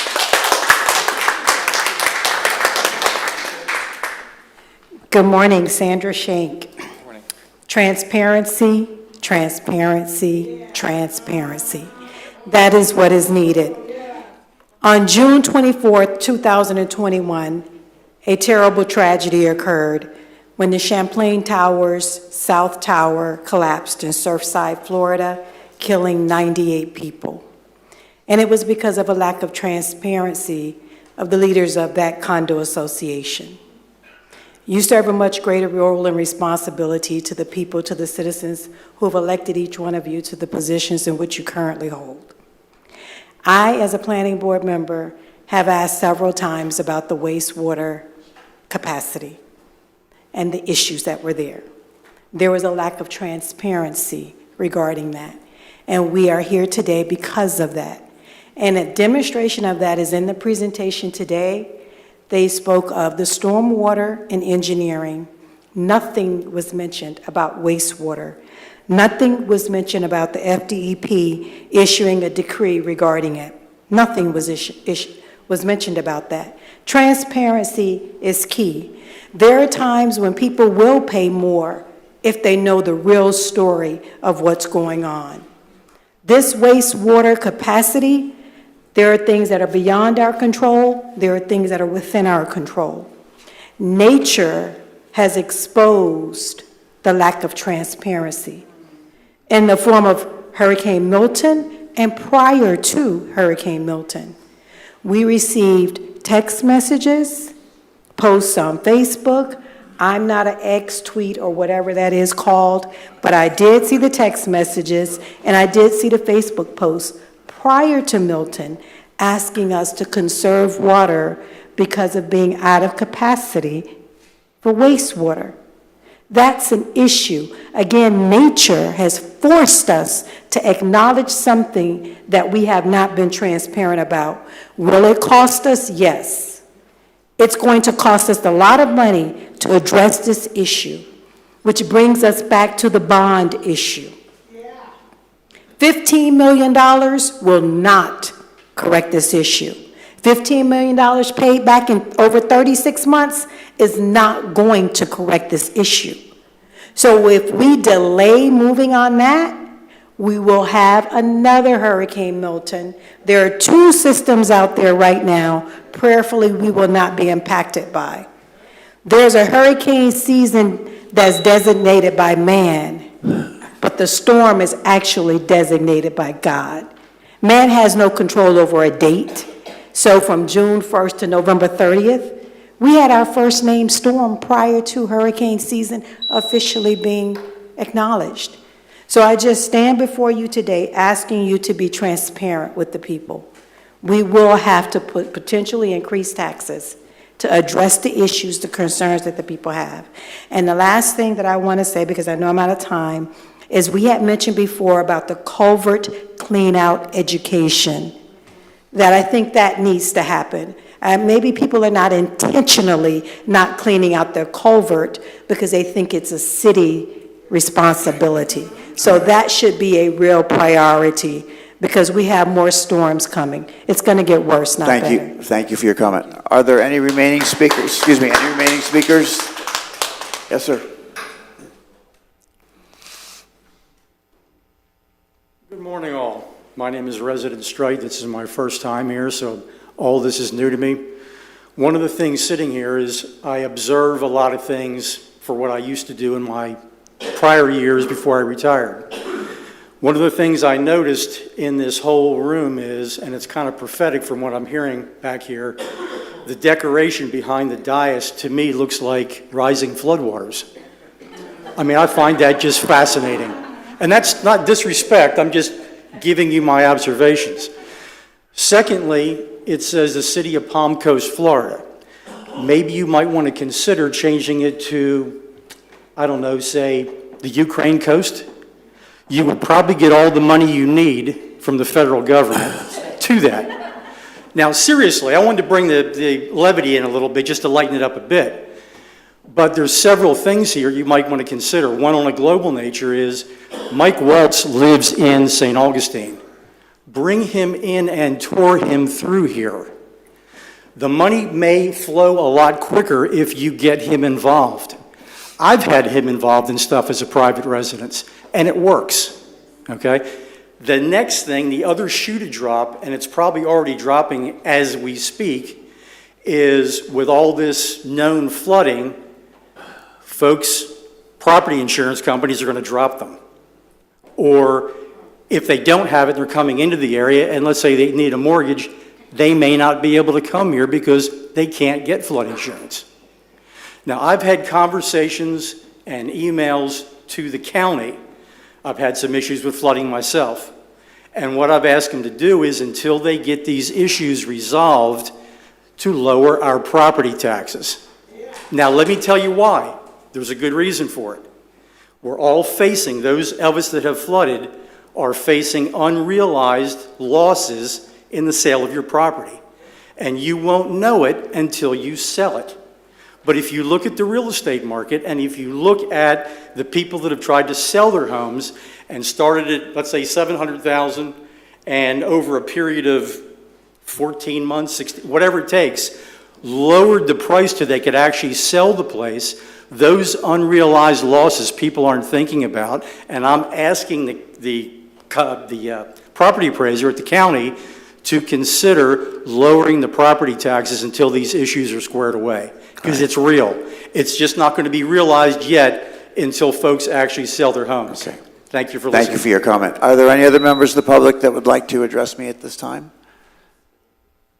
Seeing no one come forward, I'll close public comment. And so I want to thank everyone for coming out here today and expressing your frustrations, your views, your anger. Look, I don't have solutions to all these problems. Nobody sitting up here has all the solutions. But I do know that we need to start focusing on the problems that we have here in Palm Coast. Palm Coast 1.0, not Palm Coast 2.0, not a westward expansion. We don't need a road to nowhere. We need another water treatment plant. We don't need a sports arena for $93 million. We need another water treatment plant. We need to come up with a solution to our unique problem with swales. We didn't create the problem. ITT created the problem because it was a lot cheaper than sidewalks and drainage, no doubt. But we're stuck with it. We do need to drain our saltwater canals. I've led the charge on that for the last 4 years. We're now beginning to do surveys and starting to make a plan, but it's going to be real expensive. But it is part of what we need to do for a solution. So I'm not going to be here after another 3-4 weeks, whatever it is. You folks are tasked with the job of electing 3 new members of this council, including a new mayor. I really strongly suggest You talk to those people that are running. You get commitments from them. You know where they stand. You see if they have any solutions at all. I think Ms. Manfrey today spoke, and she's pretty passionate about this, but you need to speak. And so did Jeffrey. I don't know if he's still in the room or not. But I think it's important that you communicate with those people and know who you're voting for. I have to tell you, when I've been out at the polls, it is amazing to me how many people come up and say, who should I vote for? You really should make that decision before you go out and vote, okay? Because it's important. Who you elect is important because who you elect is going to pick the next city manager. And we need to pick someone very, very qualified with a lot of experience. All right? I wasn't happy with our last city manager. I cast the third vote to fire her. She didn't have the experience. Nice person, but she didn't have the experience. We need someone with experience. Here up at council, again, we don't run or micromanage the city departments. All right? We have a city manager and we have a staff.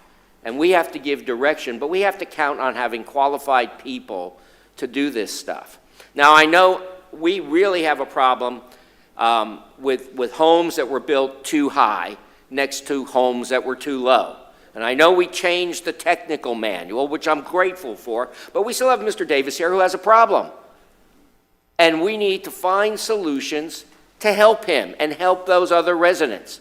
Again, we don't need a $94, $93 million sports arena. We need to make sure our neighbors' homes don't flood. And that's where we have to focus on. So please, make sure you elect people that understand that. Otherwise, the people up here won't be able to do anything if you don't have the right people sitting up here. So again, thank you for coming out, folks. Councilwoman? All right. Okay, so I want to address Vice Mayor's comments and then address the public comment. Respectfully, Vice Mayor, you have contributed to the problem, as has the rest of this board, every time they have voted yes on a zoning variance that has increased density. I have sat on this board for 2 years and pounded my fist on two things: lack of water and lack of water capacity. I have said over and over and over, these are issues, guys. We don't have the ability to provide these services. And if we are saying we have the ability right now, we are perpetuating, I will not say lies, but we are pushing the envelope. And this past week, the envelope got pushed way over the edge. I hear what you're saying about a Palm Coast 2.0, but we can't limit it to Palm Coast 2.0. Palm Coast 2.0 is not going to affect, that is going to be a completely different wastewater treatment plant. It's going to be a completely different set of drainage. We need to stop building in Palm Coast 1.0. So I don't know, Vice Mayor, and I will not surmise. I don't know what your beef is with the westward expansion, but we cannot isolate that in a vacuum because it's not fair. I have my own issues with putting monies out to new development and new homes and things like that, but I will not isolate it to the westward expansion. I've been very clear about that. I moved for a moratorium on infill lots, and it was not supported by this board, yourself included. Or the law. So I'm sorry, I cannot sit here and listen to my, I went 2 days after the storm and toured this city with Chief Berryhill, was very gracious with his time, as was city manager. And I was very impressed with, and just hear me out, I was very impressed as I was driving through the streets at what most of our streets look like as far as lack of flooding, because overall the stormwater system on a lot of our streets performed very well. There are problem spots. The Bees, the Woodlands, that's one of them. Seminole Woods, that's another one. We know it. Let's put resources into fixing it quickly.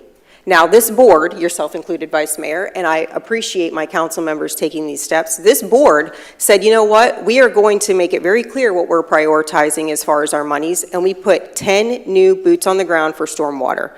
That is a big deal. I don't know, I can't remember the last time this council, if ever, has in one budgetary year allowed 10 new hires for a department. Councilman, has that happened since you've been here? We have certainly had cycles where we've hired over 10 individuals, but for an individual department, we doubled it twice. I don't know if 10 was the number. Okay, so that's a lot of people. That's a lot of resources that we said. We do hear the residents, we do hear the issues. That's what we're going to prioritize. I look to our staff to continue to prioritize that.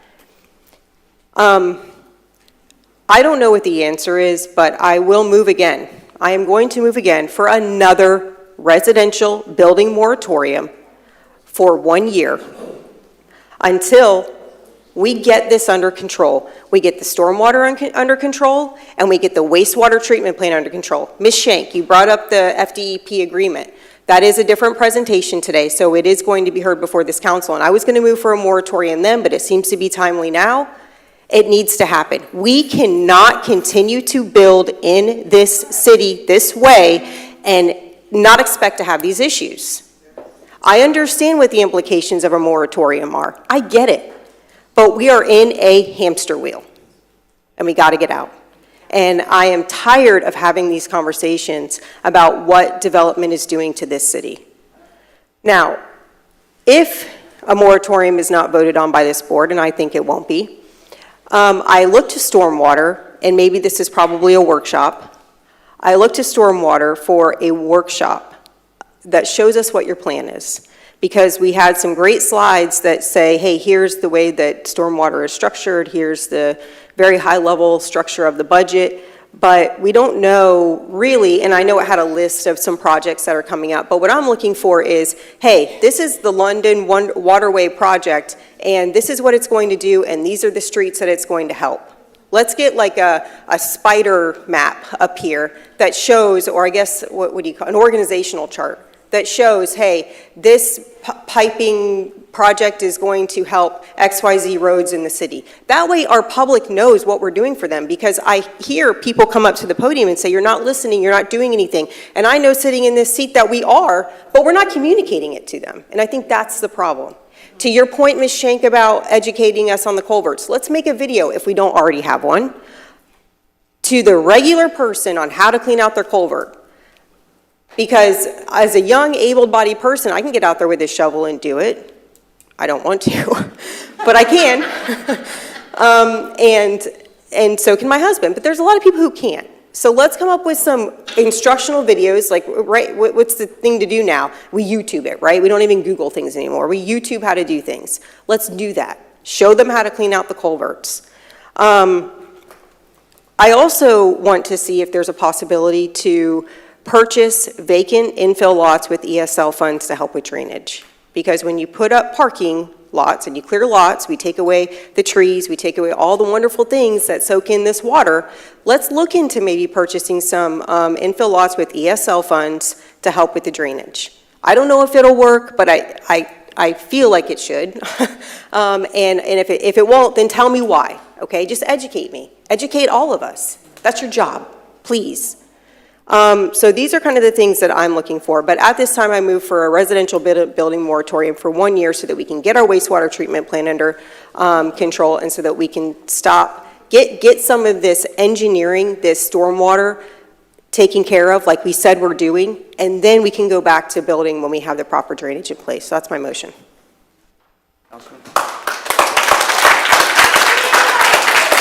Councilman. Are we talking about her motion, or are we just talking general discussion right now? General discussion. Understood. So, Councilwoman Pontieri, I understand where you're coming from. The things that conflict me are we do definitely have bad spots, and we've identified those. Over off Colbert and Blair, terrible. That's been years now. We've been talking about it for years. We know Seminole Woods. We know the B section. These are indeed problem things. But another portion of your comments, you said you took a tour around town with Chief Berry Hill, and our stormwater performed very well. Yep, that's what you said.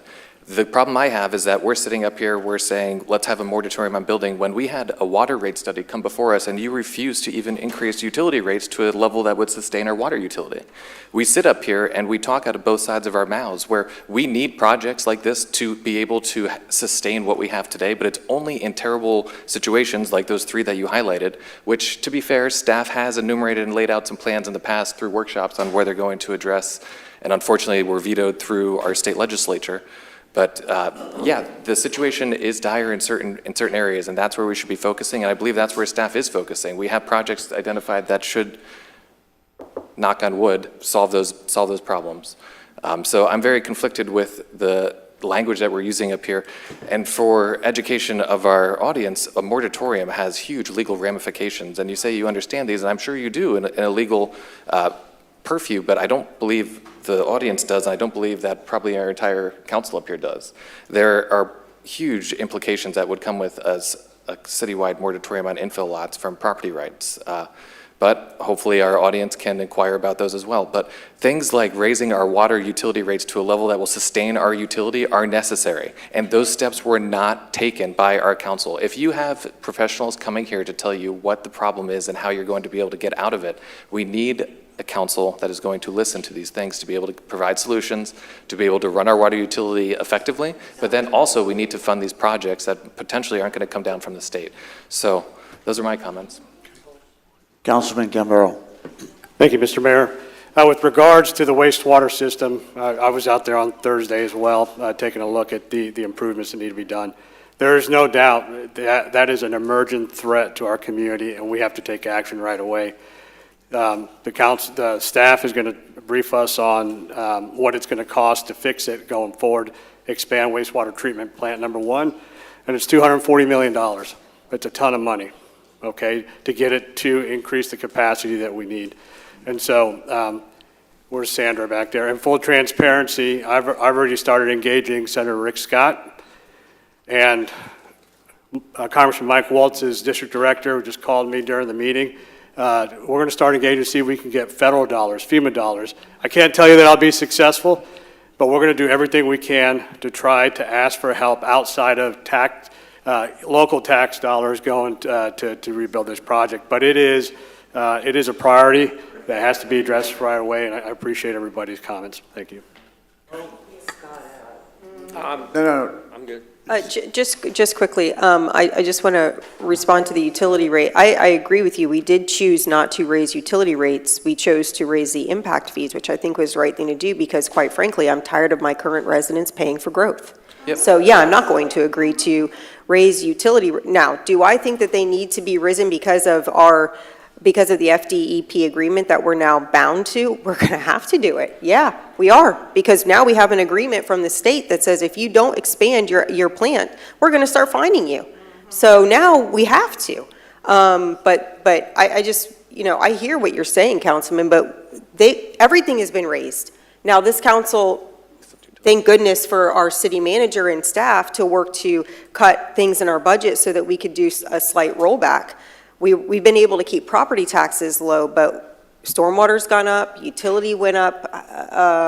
No, maybe it wasn't utility that went up a few years ago. Stormwater did go up. I was here for that. So, and even though we're rolling back because property values have risen, property taxes have gone up a little bit as well. So in addition to inflation, don't even get me started. So yeah, I hear what you're saying, and you're right. They do need to be risen, but that's not fair. And we have to balance that. And so that's why I've made the motion that I've made. And I hope that I commend you, Councilman Gambaro, for reaching out to other leadership. I've reached out to Senator Leek as well. If we cannot get a moratorium, we need to get dollars from somewhere because our residents can't be strapped with that. My only comment would be that impact fees and our utility collections are used for two separate things and they don't overlap. Impact fees can only pay for expansion. Right. And the impact that these new people have, where if no one else moves into Palm Coast, our current utility is running at a rate that will deplete it and run it into a deficit. And I don't know how much more clearly I can state that. We don't want that. We don't want to have our water utility running into a deficit, right? Thank you. So where were the All impact fees going before that? Impact fees All cannot right, be hold used on. for that. All right. Impact fees With that, can we only have- be excuse used me. for expansion. You can't shift them All right. around. You can't. Hold on. It is true. It's Excuse a law. me. It's state statute. Okay, We have a motion on the floor. Councilwoman Pontieri, do you want to restate the motion? I'll need a beginning and end probably. I make a motion for a moratorium on residential building for 1 year, or if it happens sooner, by some miracle, our wastewater treatment plant funding comes in for expansion. And I mean not funding on our own taxpayer shoulders locally. And until we can get some of these, a plan for our stormwater drainage issues and we start to see some major improvements. So I don't think that will happen in a year's time. So my motion is for a residential moratorium for 1 year. Okay, In so the there's entire a, city, not limited to any geographical area. so there's a motion on the floor. Is there a second?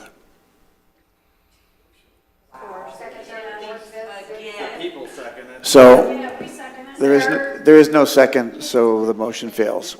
With that, we'll conclude this section. Excuse me. We'll conclude this section of the discussion today and move to agenda item F, which are minutes of the city council meeting held on October the 1st, 2024. May I have a All right, Mayor, motion? may I just stop you for one moment? Because I did ask for consensus on a workshop from Stormwater. Can we at least get that, that had those items? I'm good with that. Of consensus. Okay, thank you. City manager, you have that for the, okay. Yes, I took notes, Mayor. Looking for a motion for the minutes? I'll make that A motion. motion to approve by Vice Mayor, a second by Councilman Mr. Rufus. Mayor, just a point of clarification, I want to make sure, did we do general public comment? Yes. We did? Yes. Okay. No? No. Yeah, but we. Yeah, so I think what we did is we did public comment for the two issues that were presented, but we didn't do general public comment yet. All right, so let me finish the minutes first. So I have a motion and a second. All in favor of approving the minutes, please signify by saying aye. Aye. Are there any opposed? The motion passes unanimously. Very good. So now we'll move to public comment for items that were not previously addressed in today's meeting. Go ahead and go over your rules first. I'll wait. I already did. Jeremy Davis. A call for accountability and justice. Honorable members of the City Council, Mayor Alphen, and city staff. I stand before you today as a concerned citizen seeking justice and accountability for the harm inflicted upon me by the city's decision. My name is Jeremy Davis, and I'm here to share my story. In 2023, the city allowed D.R. Horton to build a 4-foot-higher foundation adjacent to my property. Despite my warnings, this has caused severe water flow issues, damaging my property and quality of life. Repeated attempts to address this have been met with dismissal and inaction. I'm not just fighting for myself, I'm fighting for the rights of all Palm Coast residents. We deserve better. We deserve transparency, accountability, and responsible governance. The city's negligence has caused me emotional distress, financial burdens, and a loss of trust. I demand 1, acknowledgement of the city's culpability. 2, immediate corrective action to resolve the water flow issue. 3, implementation of measures to prevent similar incidents. I request a thorough investigation into this matter and policies to assure accountability. I urge you to take responsibility and act. We, the people, will hold you accountable. I am not alone. I have the support of my community. Together, we demand justice. Thank you. Thank you for your comment. Next speaker, please. So we're talking about money to increase taxes, right? The problem is nobody in Palm Coast believes you, period, dot. Again, my in-laws live in Venice and they can flush their toilets. They live 1 mile from the Atlantic Ocean. We as well live on the B section and can't flush our toilets, don't have electric, don't have any security measures put in place. So now you want us to give you more money. Yay, money. And then we're gonna build what, another water park? Is that what we're going to do with it? Because there's zero accountability. You knew, you said on the radio, and you laughed. I don't think you understand how upset the people in the B section who can't show up because they have to work. My husband took off. So we can express to you how we don't find it funny. We don't find your interview amusing at all. So you want us to trust you with more money? You knew it was 50 years old. What'd you do about it? What'd you do? Nothing. Where'd the money go? Because we got an increase. unlike you think. You're welcome to my home. In fact, you can help me finish removing the debris from my yard with your smug face. It's very disrespectful to have people who volunteer in the community. We are coaches for this community. We clean out our neighbors' properties. We do everything that we can to help each other. So to have your face and disrespect and laugh over a radio show is as we're in lockdown, by the way, because you did it right before 7, right? And laugh at us because you think it's funny, but you want us to keep paying you. How does that work? That's not going to happen, and I don't care if I have to spend my every last breath going door to door to make sure that you don't get reelected. I'm going to use my position to do that. Next speaker, please. Yeah. Also, Venice was under an entire boil alert. They had to boil all their water. Next speaker, come on. You took Your my time- minute off, your so time is- your I time can is get back in finished. line. Your time is finished, Would you like ma'am. to speak to my mother-in-law, because we can get you that number? Next speaker, please. Boiler water. She was under a water Please, boil. please, please. Paid by Please. city tax dollars, disrespectful. She has to boil her water. All right, hold on. Disrespectful, sir. Jim Blecken, 24 Old Oak South Drive again, hello. Not supposed to be talking about things that you discussed, unfortunately, she brought it up, a moratorium. As a builder and someone who has spoke at different city council and brought up the big HUD word, that if they didn't stop irresponsible building, they would cause a false demand and a crash. And I called it in 2009 in the city of La Quinta, California. If you do not stop with excess building a bedroom community, you do not have the resources to sustain the homes, for one. You do not have the income nor the tax capabilities because you have not concentrated on properly expanding the city. It has to be a good balance.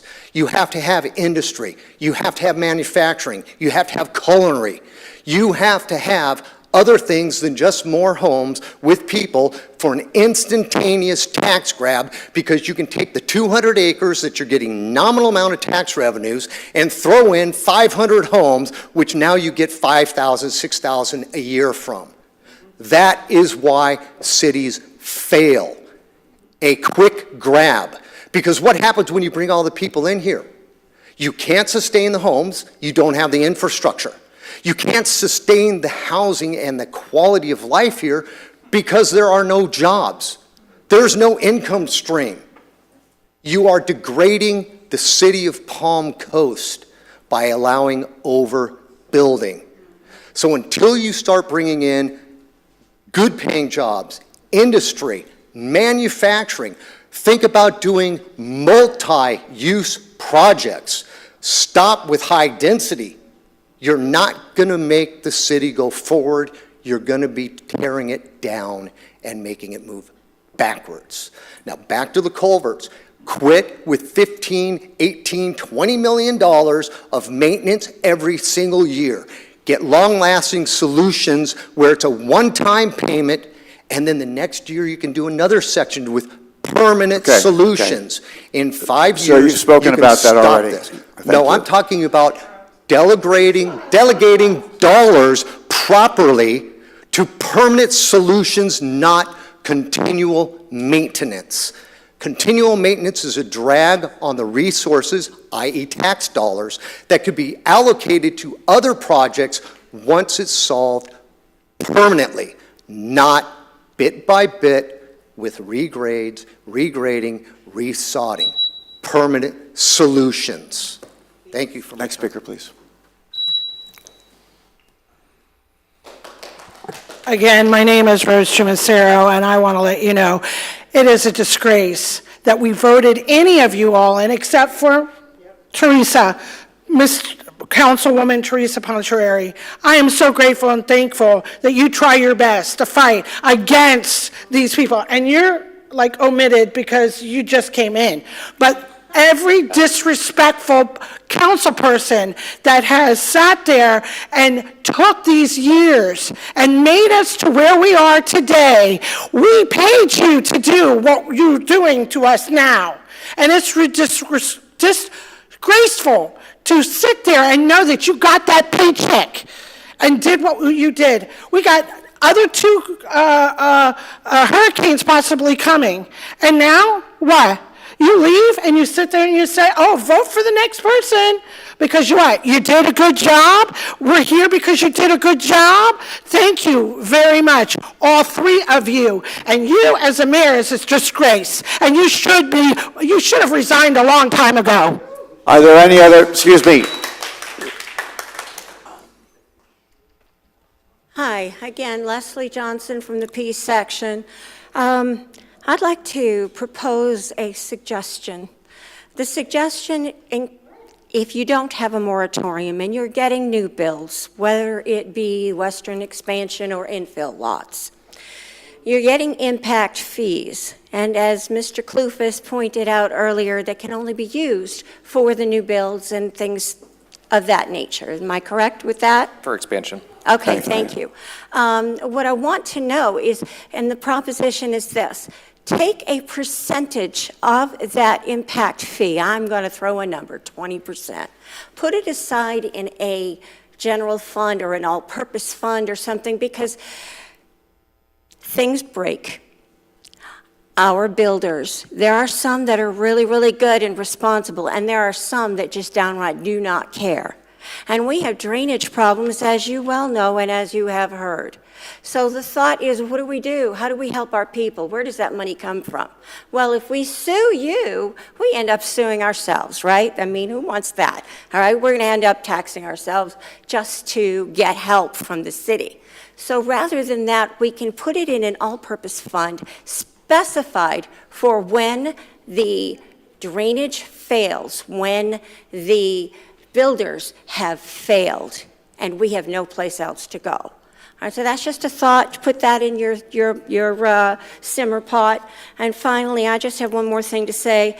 Biltmore Place ×2, Bird of Paradise, Briarview, Burroughs Drive, Fairbanks Lane, Fanwood Court, Faraday, Firethorn Lane, Francis Lane, Indian Trails, Parati Lane ×4, Pershing Lane, Perthshire Lane, Persimmon, Sea Trail, Sea Breeze Trail, and an undisclosed location in the youth section. Mr. Mayor, I'm sure that when you spoke on WNZF or ZNF or whatever it's called, okay, you were premature in saying there were either 0 or 3 homes that had water intrusion. This is a list of 21 that the NARTHERD has gathered. I know there are more. We just haven't had the time or the chance to siphon that information out there. But I do want you to know there's more than 3. So perhaps you were premature in saying that there were no homes or that there were maybe only 3. Just so you know, okay? I'm just saying. But thank you very much for approaching and attempting. speaker, please?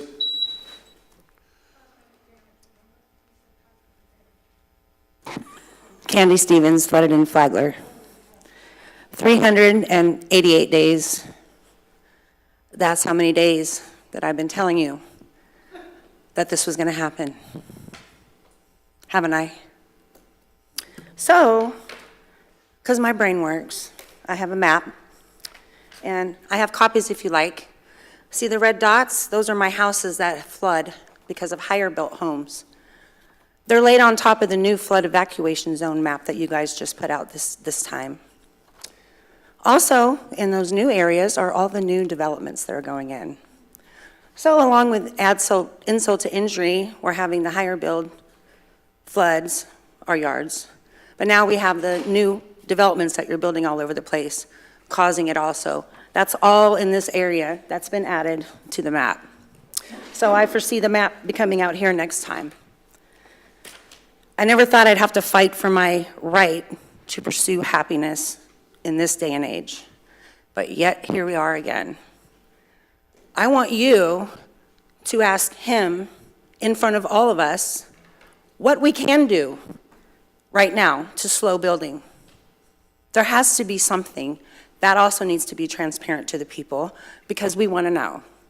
I'm tired of fighting, but I realize the fight's not going anywhere because we have all these problems that we don't have the money to fix now all of a sudden.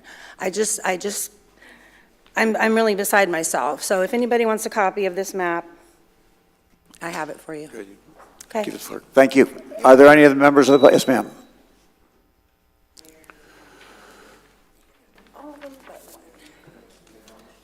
Well, it sounds like we all agree that it's going to be wonderful to have you as Vice Mayor Pontaneri.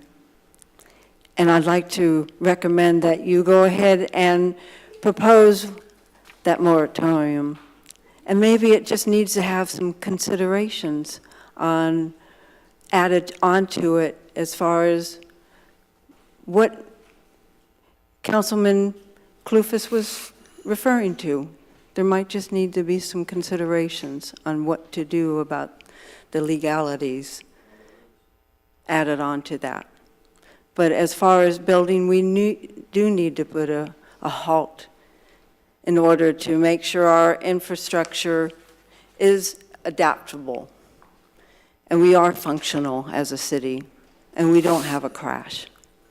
So thank you so much for considering our citizens, especially in light of the fact that our citizens that have been living here, they don't need to be driven out because they can't pay their property taxes. They don't need to have to be having to pay for the impact fees that haven't been paid by the developers. The kids do need to be able to have jobs. So there's so many considerations to adapt. There does need to be enough parking spots when they go out and go to the stores. And we do need to be able to handle hurricanes. So there's just so many adaptations. So thank you so much. We don't need any more trees knocked down. And I even wonder, I know St. John's, you have to be able to have 2 trees that are planted for every house. I wonder if we have that regulation here. So we have a lot of adaptions that need to take place. So thank you very much. Thank you for your comment. Are there any other speakers at this time? Yes, sir. Go ahead. Heather, P section. I feel like I was rude earlier. I didn't ask you how your home was. I hope everything was great for you. Again, my home is flooded. We told you it was going to happen. We begged you to help us. Ma'am, is this the same? Yeah, it's the same thing. All right, you I'm sorry. get one chance, that's all. Is Okay. there something new you'd like to add? Yes. Yes. Here, because Let me I add added this. drainage like the one that said that we didn't. So there, add that. So French drainage was added to our home. Go ahead, baby. I wish you guys let us do a presentation. They had 3 minutes because that was mind-numbing listening to them. We did everything we were supposed to do. That's what I'm going to tell you. Everything we were supposed to do. And yet, here still we are. We did the drainage like the guy suggested. We even did this in the middle of the rain on top of everything we were supposed to do. We still flooded. You've seen why we flooded. We're angry. We're mad. We do want answers, and you don't respond to anything that we ask, except for Teresa. Sorry, she is great. Teresa for mayor, I'm with that too. You don't respond to anything that we say. You want us just to walk away and be done. You didn't respond. Do you want to come stay at my house? I asked you. I invite you. Please come stay in my daughter's bedroom where it's molding. He doesn't care. Ma'am, this is your time for public comment, so put your comment on the record, please. This is not a Q&A. Go ahead. No, that's my comment. Thank you for your comments. But you do usually. Thank you for your respond comment. to what you want to respond to. Right. But you're invited. You are cordially invited. I just want to put that on record. Yes, sir. Yeah, hi, my name's Jim Sugg. I've been 30 years in public service and was a superintendent for a 200,000 citizen city in South Florida. Florida resident all my life. I'm really concerned about this sewage problem.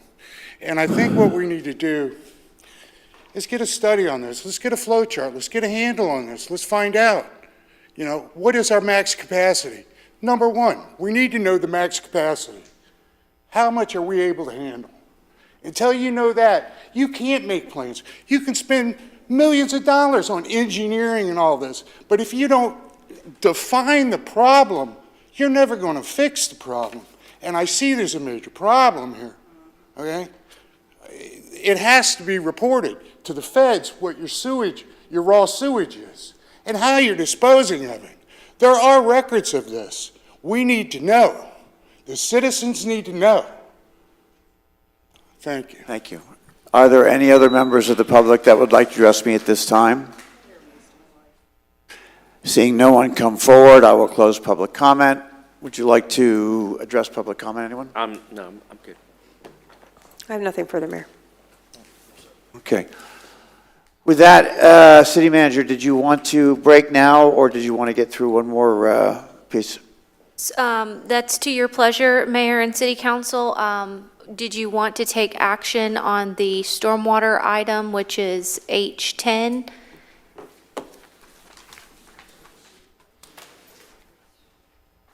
You want to skip down to H10? If you'd like, Mayor, that's direct action on the stormwater All right, issues. we'll do that, and then we'll break. You want to read that in for us? Sorry, Chief Berryhill.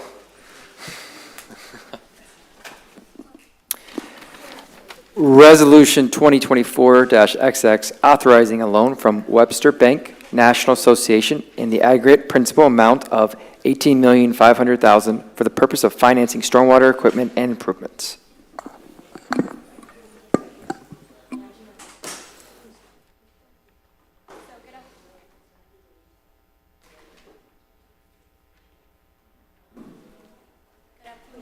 Mic check. Yeah, nothing.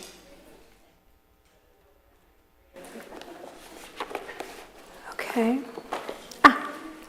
Good afternoon, Mayor, City Council. So I have with me, once again, Joel with Hilltop Securities, and he's going to go over the RFP process as well as the recommendation.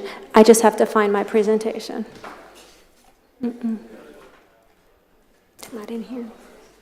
Must have been closed by accident. Oh, never mind. User error. Got it. Thank you, Kelly. Sorry. Mayor, Vice Mayor, and council members, thank you again. Just provide you a brief overview of the RFP process. So as financial advisor, we assisted the city with a bank loan request for proposals for the purpose of financing equipment and improvements related to the stormwater system. The request was for up to $18.5 million with a term of about 20 years through 2044 and a non-bank qualified tax exempt fixed interest rate for the entire term of the loan was requested. We included a provision for requesting the ability to prepay without penalty, but also would consider other alternatives proposed. And then the security for the loan is net revenues after operation and maintenance of the stormwater utility system. By the due date on September 19th, City received a total of 4 responses from Capital One, TD, Truist, and Webster Bank. Of the 4, only 3 provided the 20-year loan requested, 1 provided a 15-year, and the rates ranged from 3.83 to 4.38% for the 20-year by those That's 3. a fixed rate, I assume? Fixed rate, correct, for those 3 lenders. So based on the 4 responses received, Webster Bank is being recommended for the proposed loan. It's based on the lowest interest rate for that full 20-year term requested. That's held through the anticipated closing, which we're looking for this Friday, and the ability to prepay prior to the loan maturity, including without penalty, beginning in 2032. The loan can be prepaid in about 4 years with a 2% penalty. in about 6 years with a 1% penalty, and then in about 8 years through that 20-year term without penalty. The resolution that's being presented, among other things, authorizes the execution of a loan agreement between the city and Webster Bank and authorizes the issuance of the stormwater note to Webster Bank in an amount not to exceed $18.5 million. This slide, if you can see it, just provides a kind of a summary of the financing results for this note, for this loan. So we anticipate the final principal amount of the borrowing to be $18.392 million, project fund deposit of about $18.325 million, as well as some closing costs making up the balance of the borrowing. Again, we anticipate closing this Friday on the 18th, with the first principal repayment beginning October of next year and continuing through October of 2044. And the loan was structured with the equipment portion of the financing repaid over about 10 years, and then the capital or longer-term assets repaid over about 20 years. So you can see that kind of small drop down with that repayment schedule.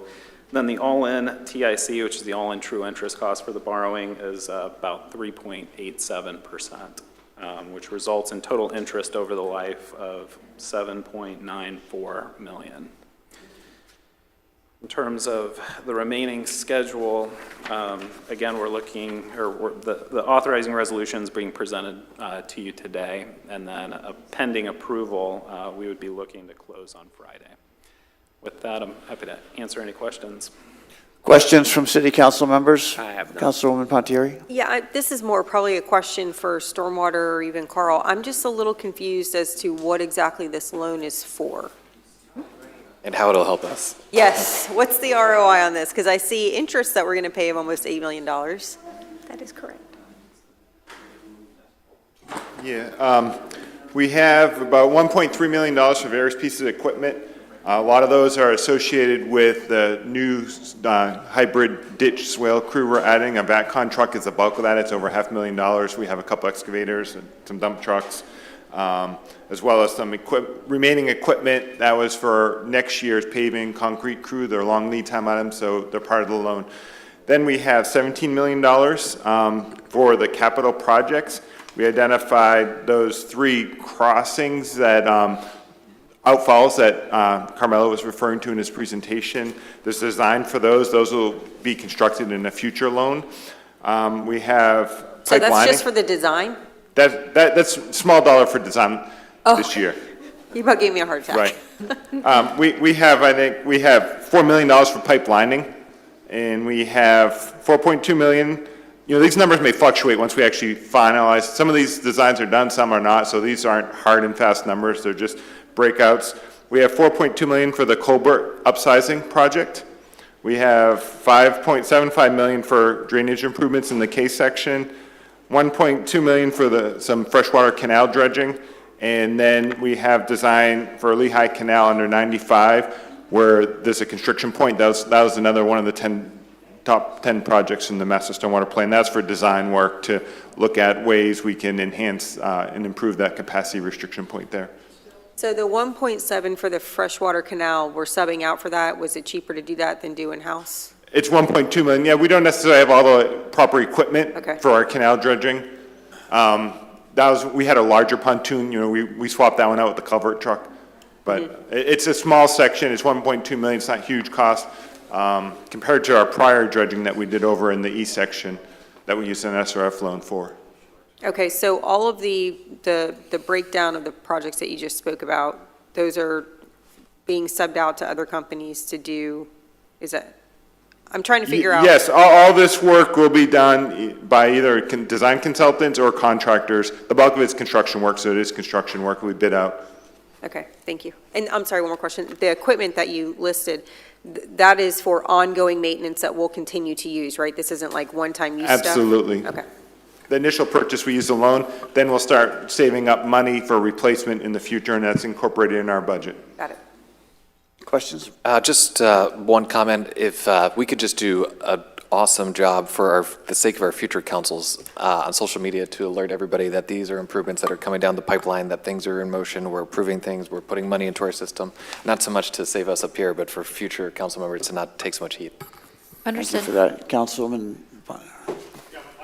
Question is, these are projects and vehicle purchase that were approved in our budget, correct? That this council approved and. So yes, the construction budget has been approved. Once you approve the loan, the Stormwater Department will work a procurement to actually go out and get bids for any construction contracts, and those will come back to you. If you need specifics, Carl can come. Correct. That is correct, yes. Okay, thank you. You're welcome. I'm sorry, I did have one more question. The ability to pay this back, that's based on current rates? That is correct. Okay. All right, with that, I'll open this item up to the public. Anyone that would like to comment on this item at this time, please come forward. Seeing no one come forward, I'll close public comment. And if there's no additional discussion at this time, I would ask for a motion. I'll make a motion to approve. Vice Mayor has made a motion to approve. Councilman Clufus has seconded it. All in favor, please signify by saying aye. Aye. Are there any opposed? The motion passes unanimously. Thank you. Mayor, Kendra is ready for you All whenever right, you'd like. Chief, your time. Do you, I believe one of the interested parties stepped out, believing that you guys are waiting for after the break. So if there's a break coming, that'd be perfect. so you're okay with that? Very good, thank you. So it's 1 o'clock, 1:20? Does that give everybody enough time? Are we going to execute the documents? 1:20, we're gonna, I need a motion to, no, I don't. No, you don't. I'm gonna adjourn the meeting until 1:20. We'll be back then, thank you. We're still doing a short-term rental workshop today? Yes.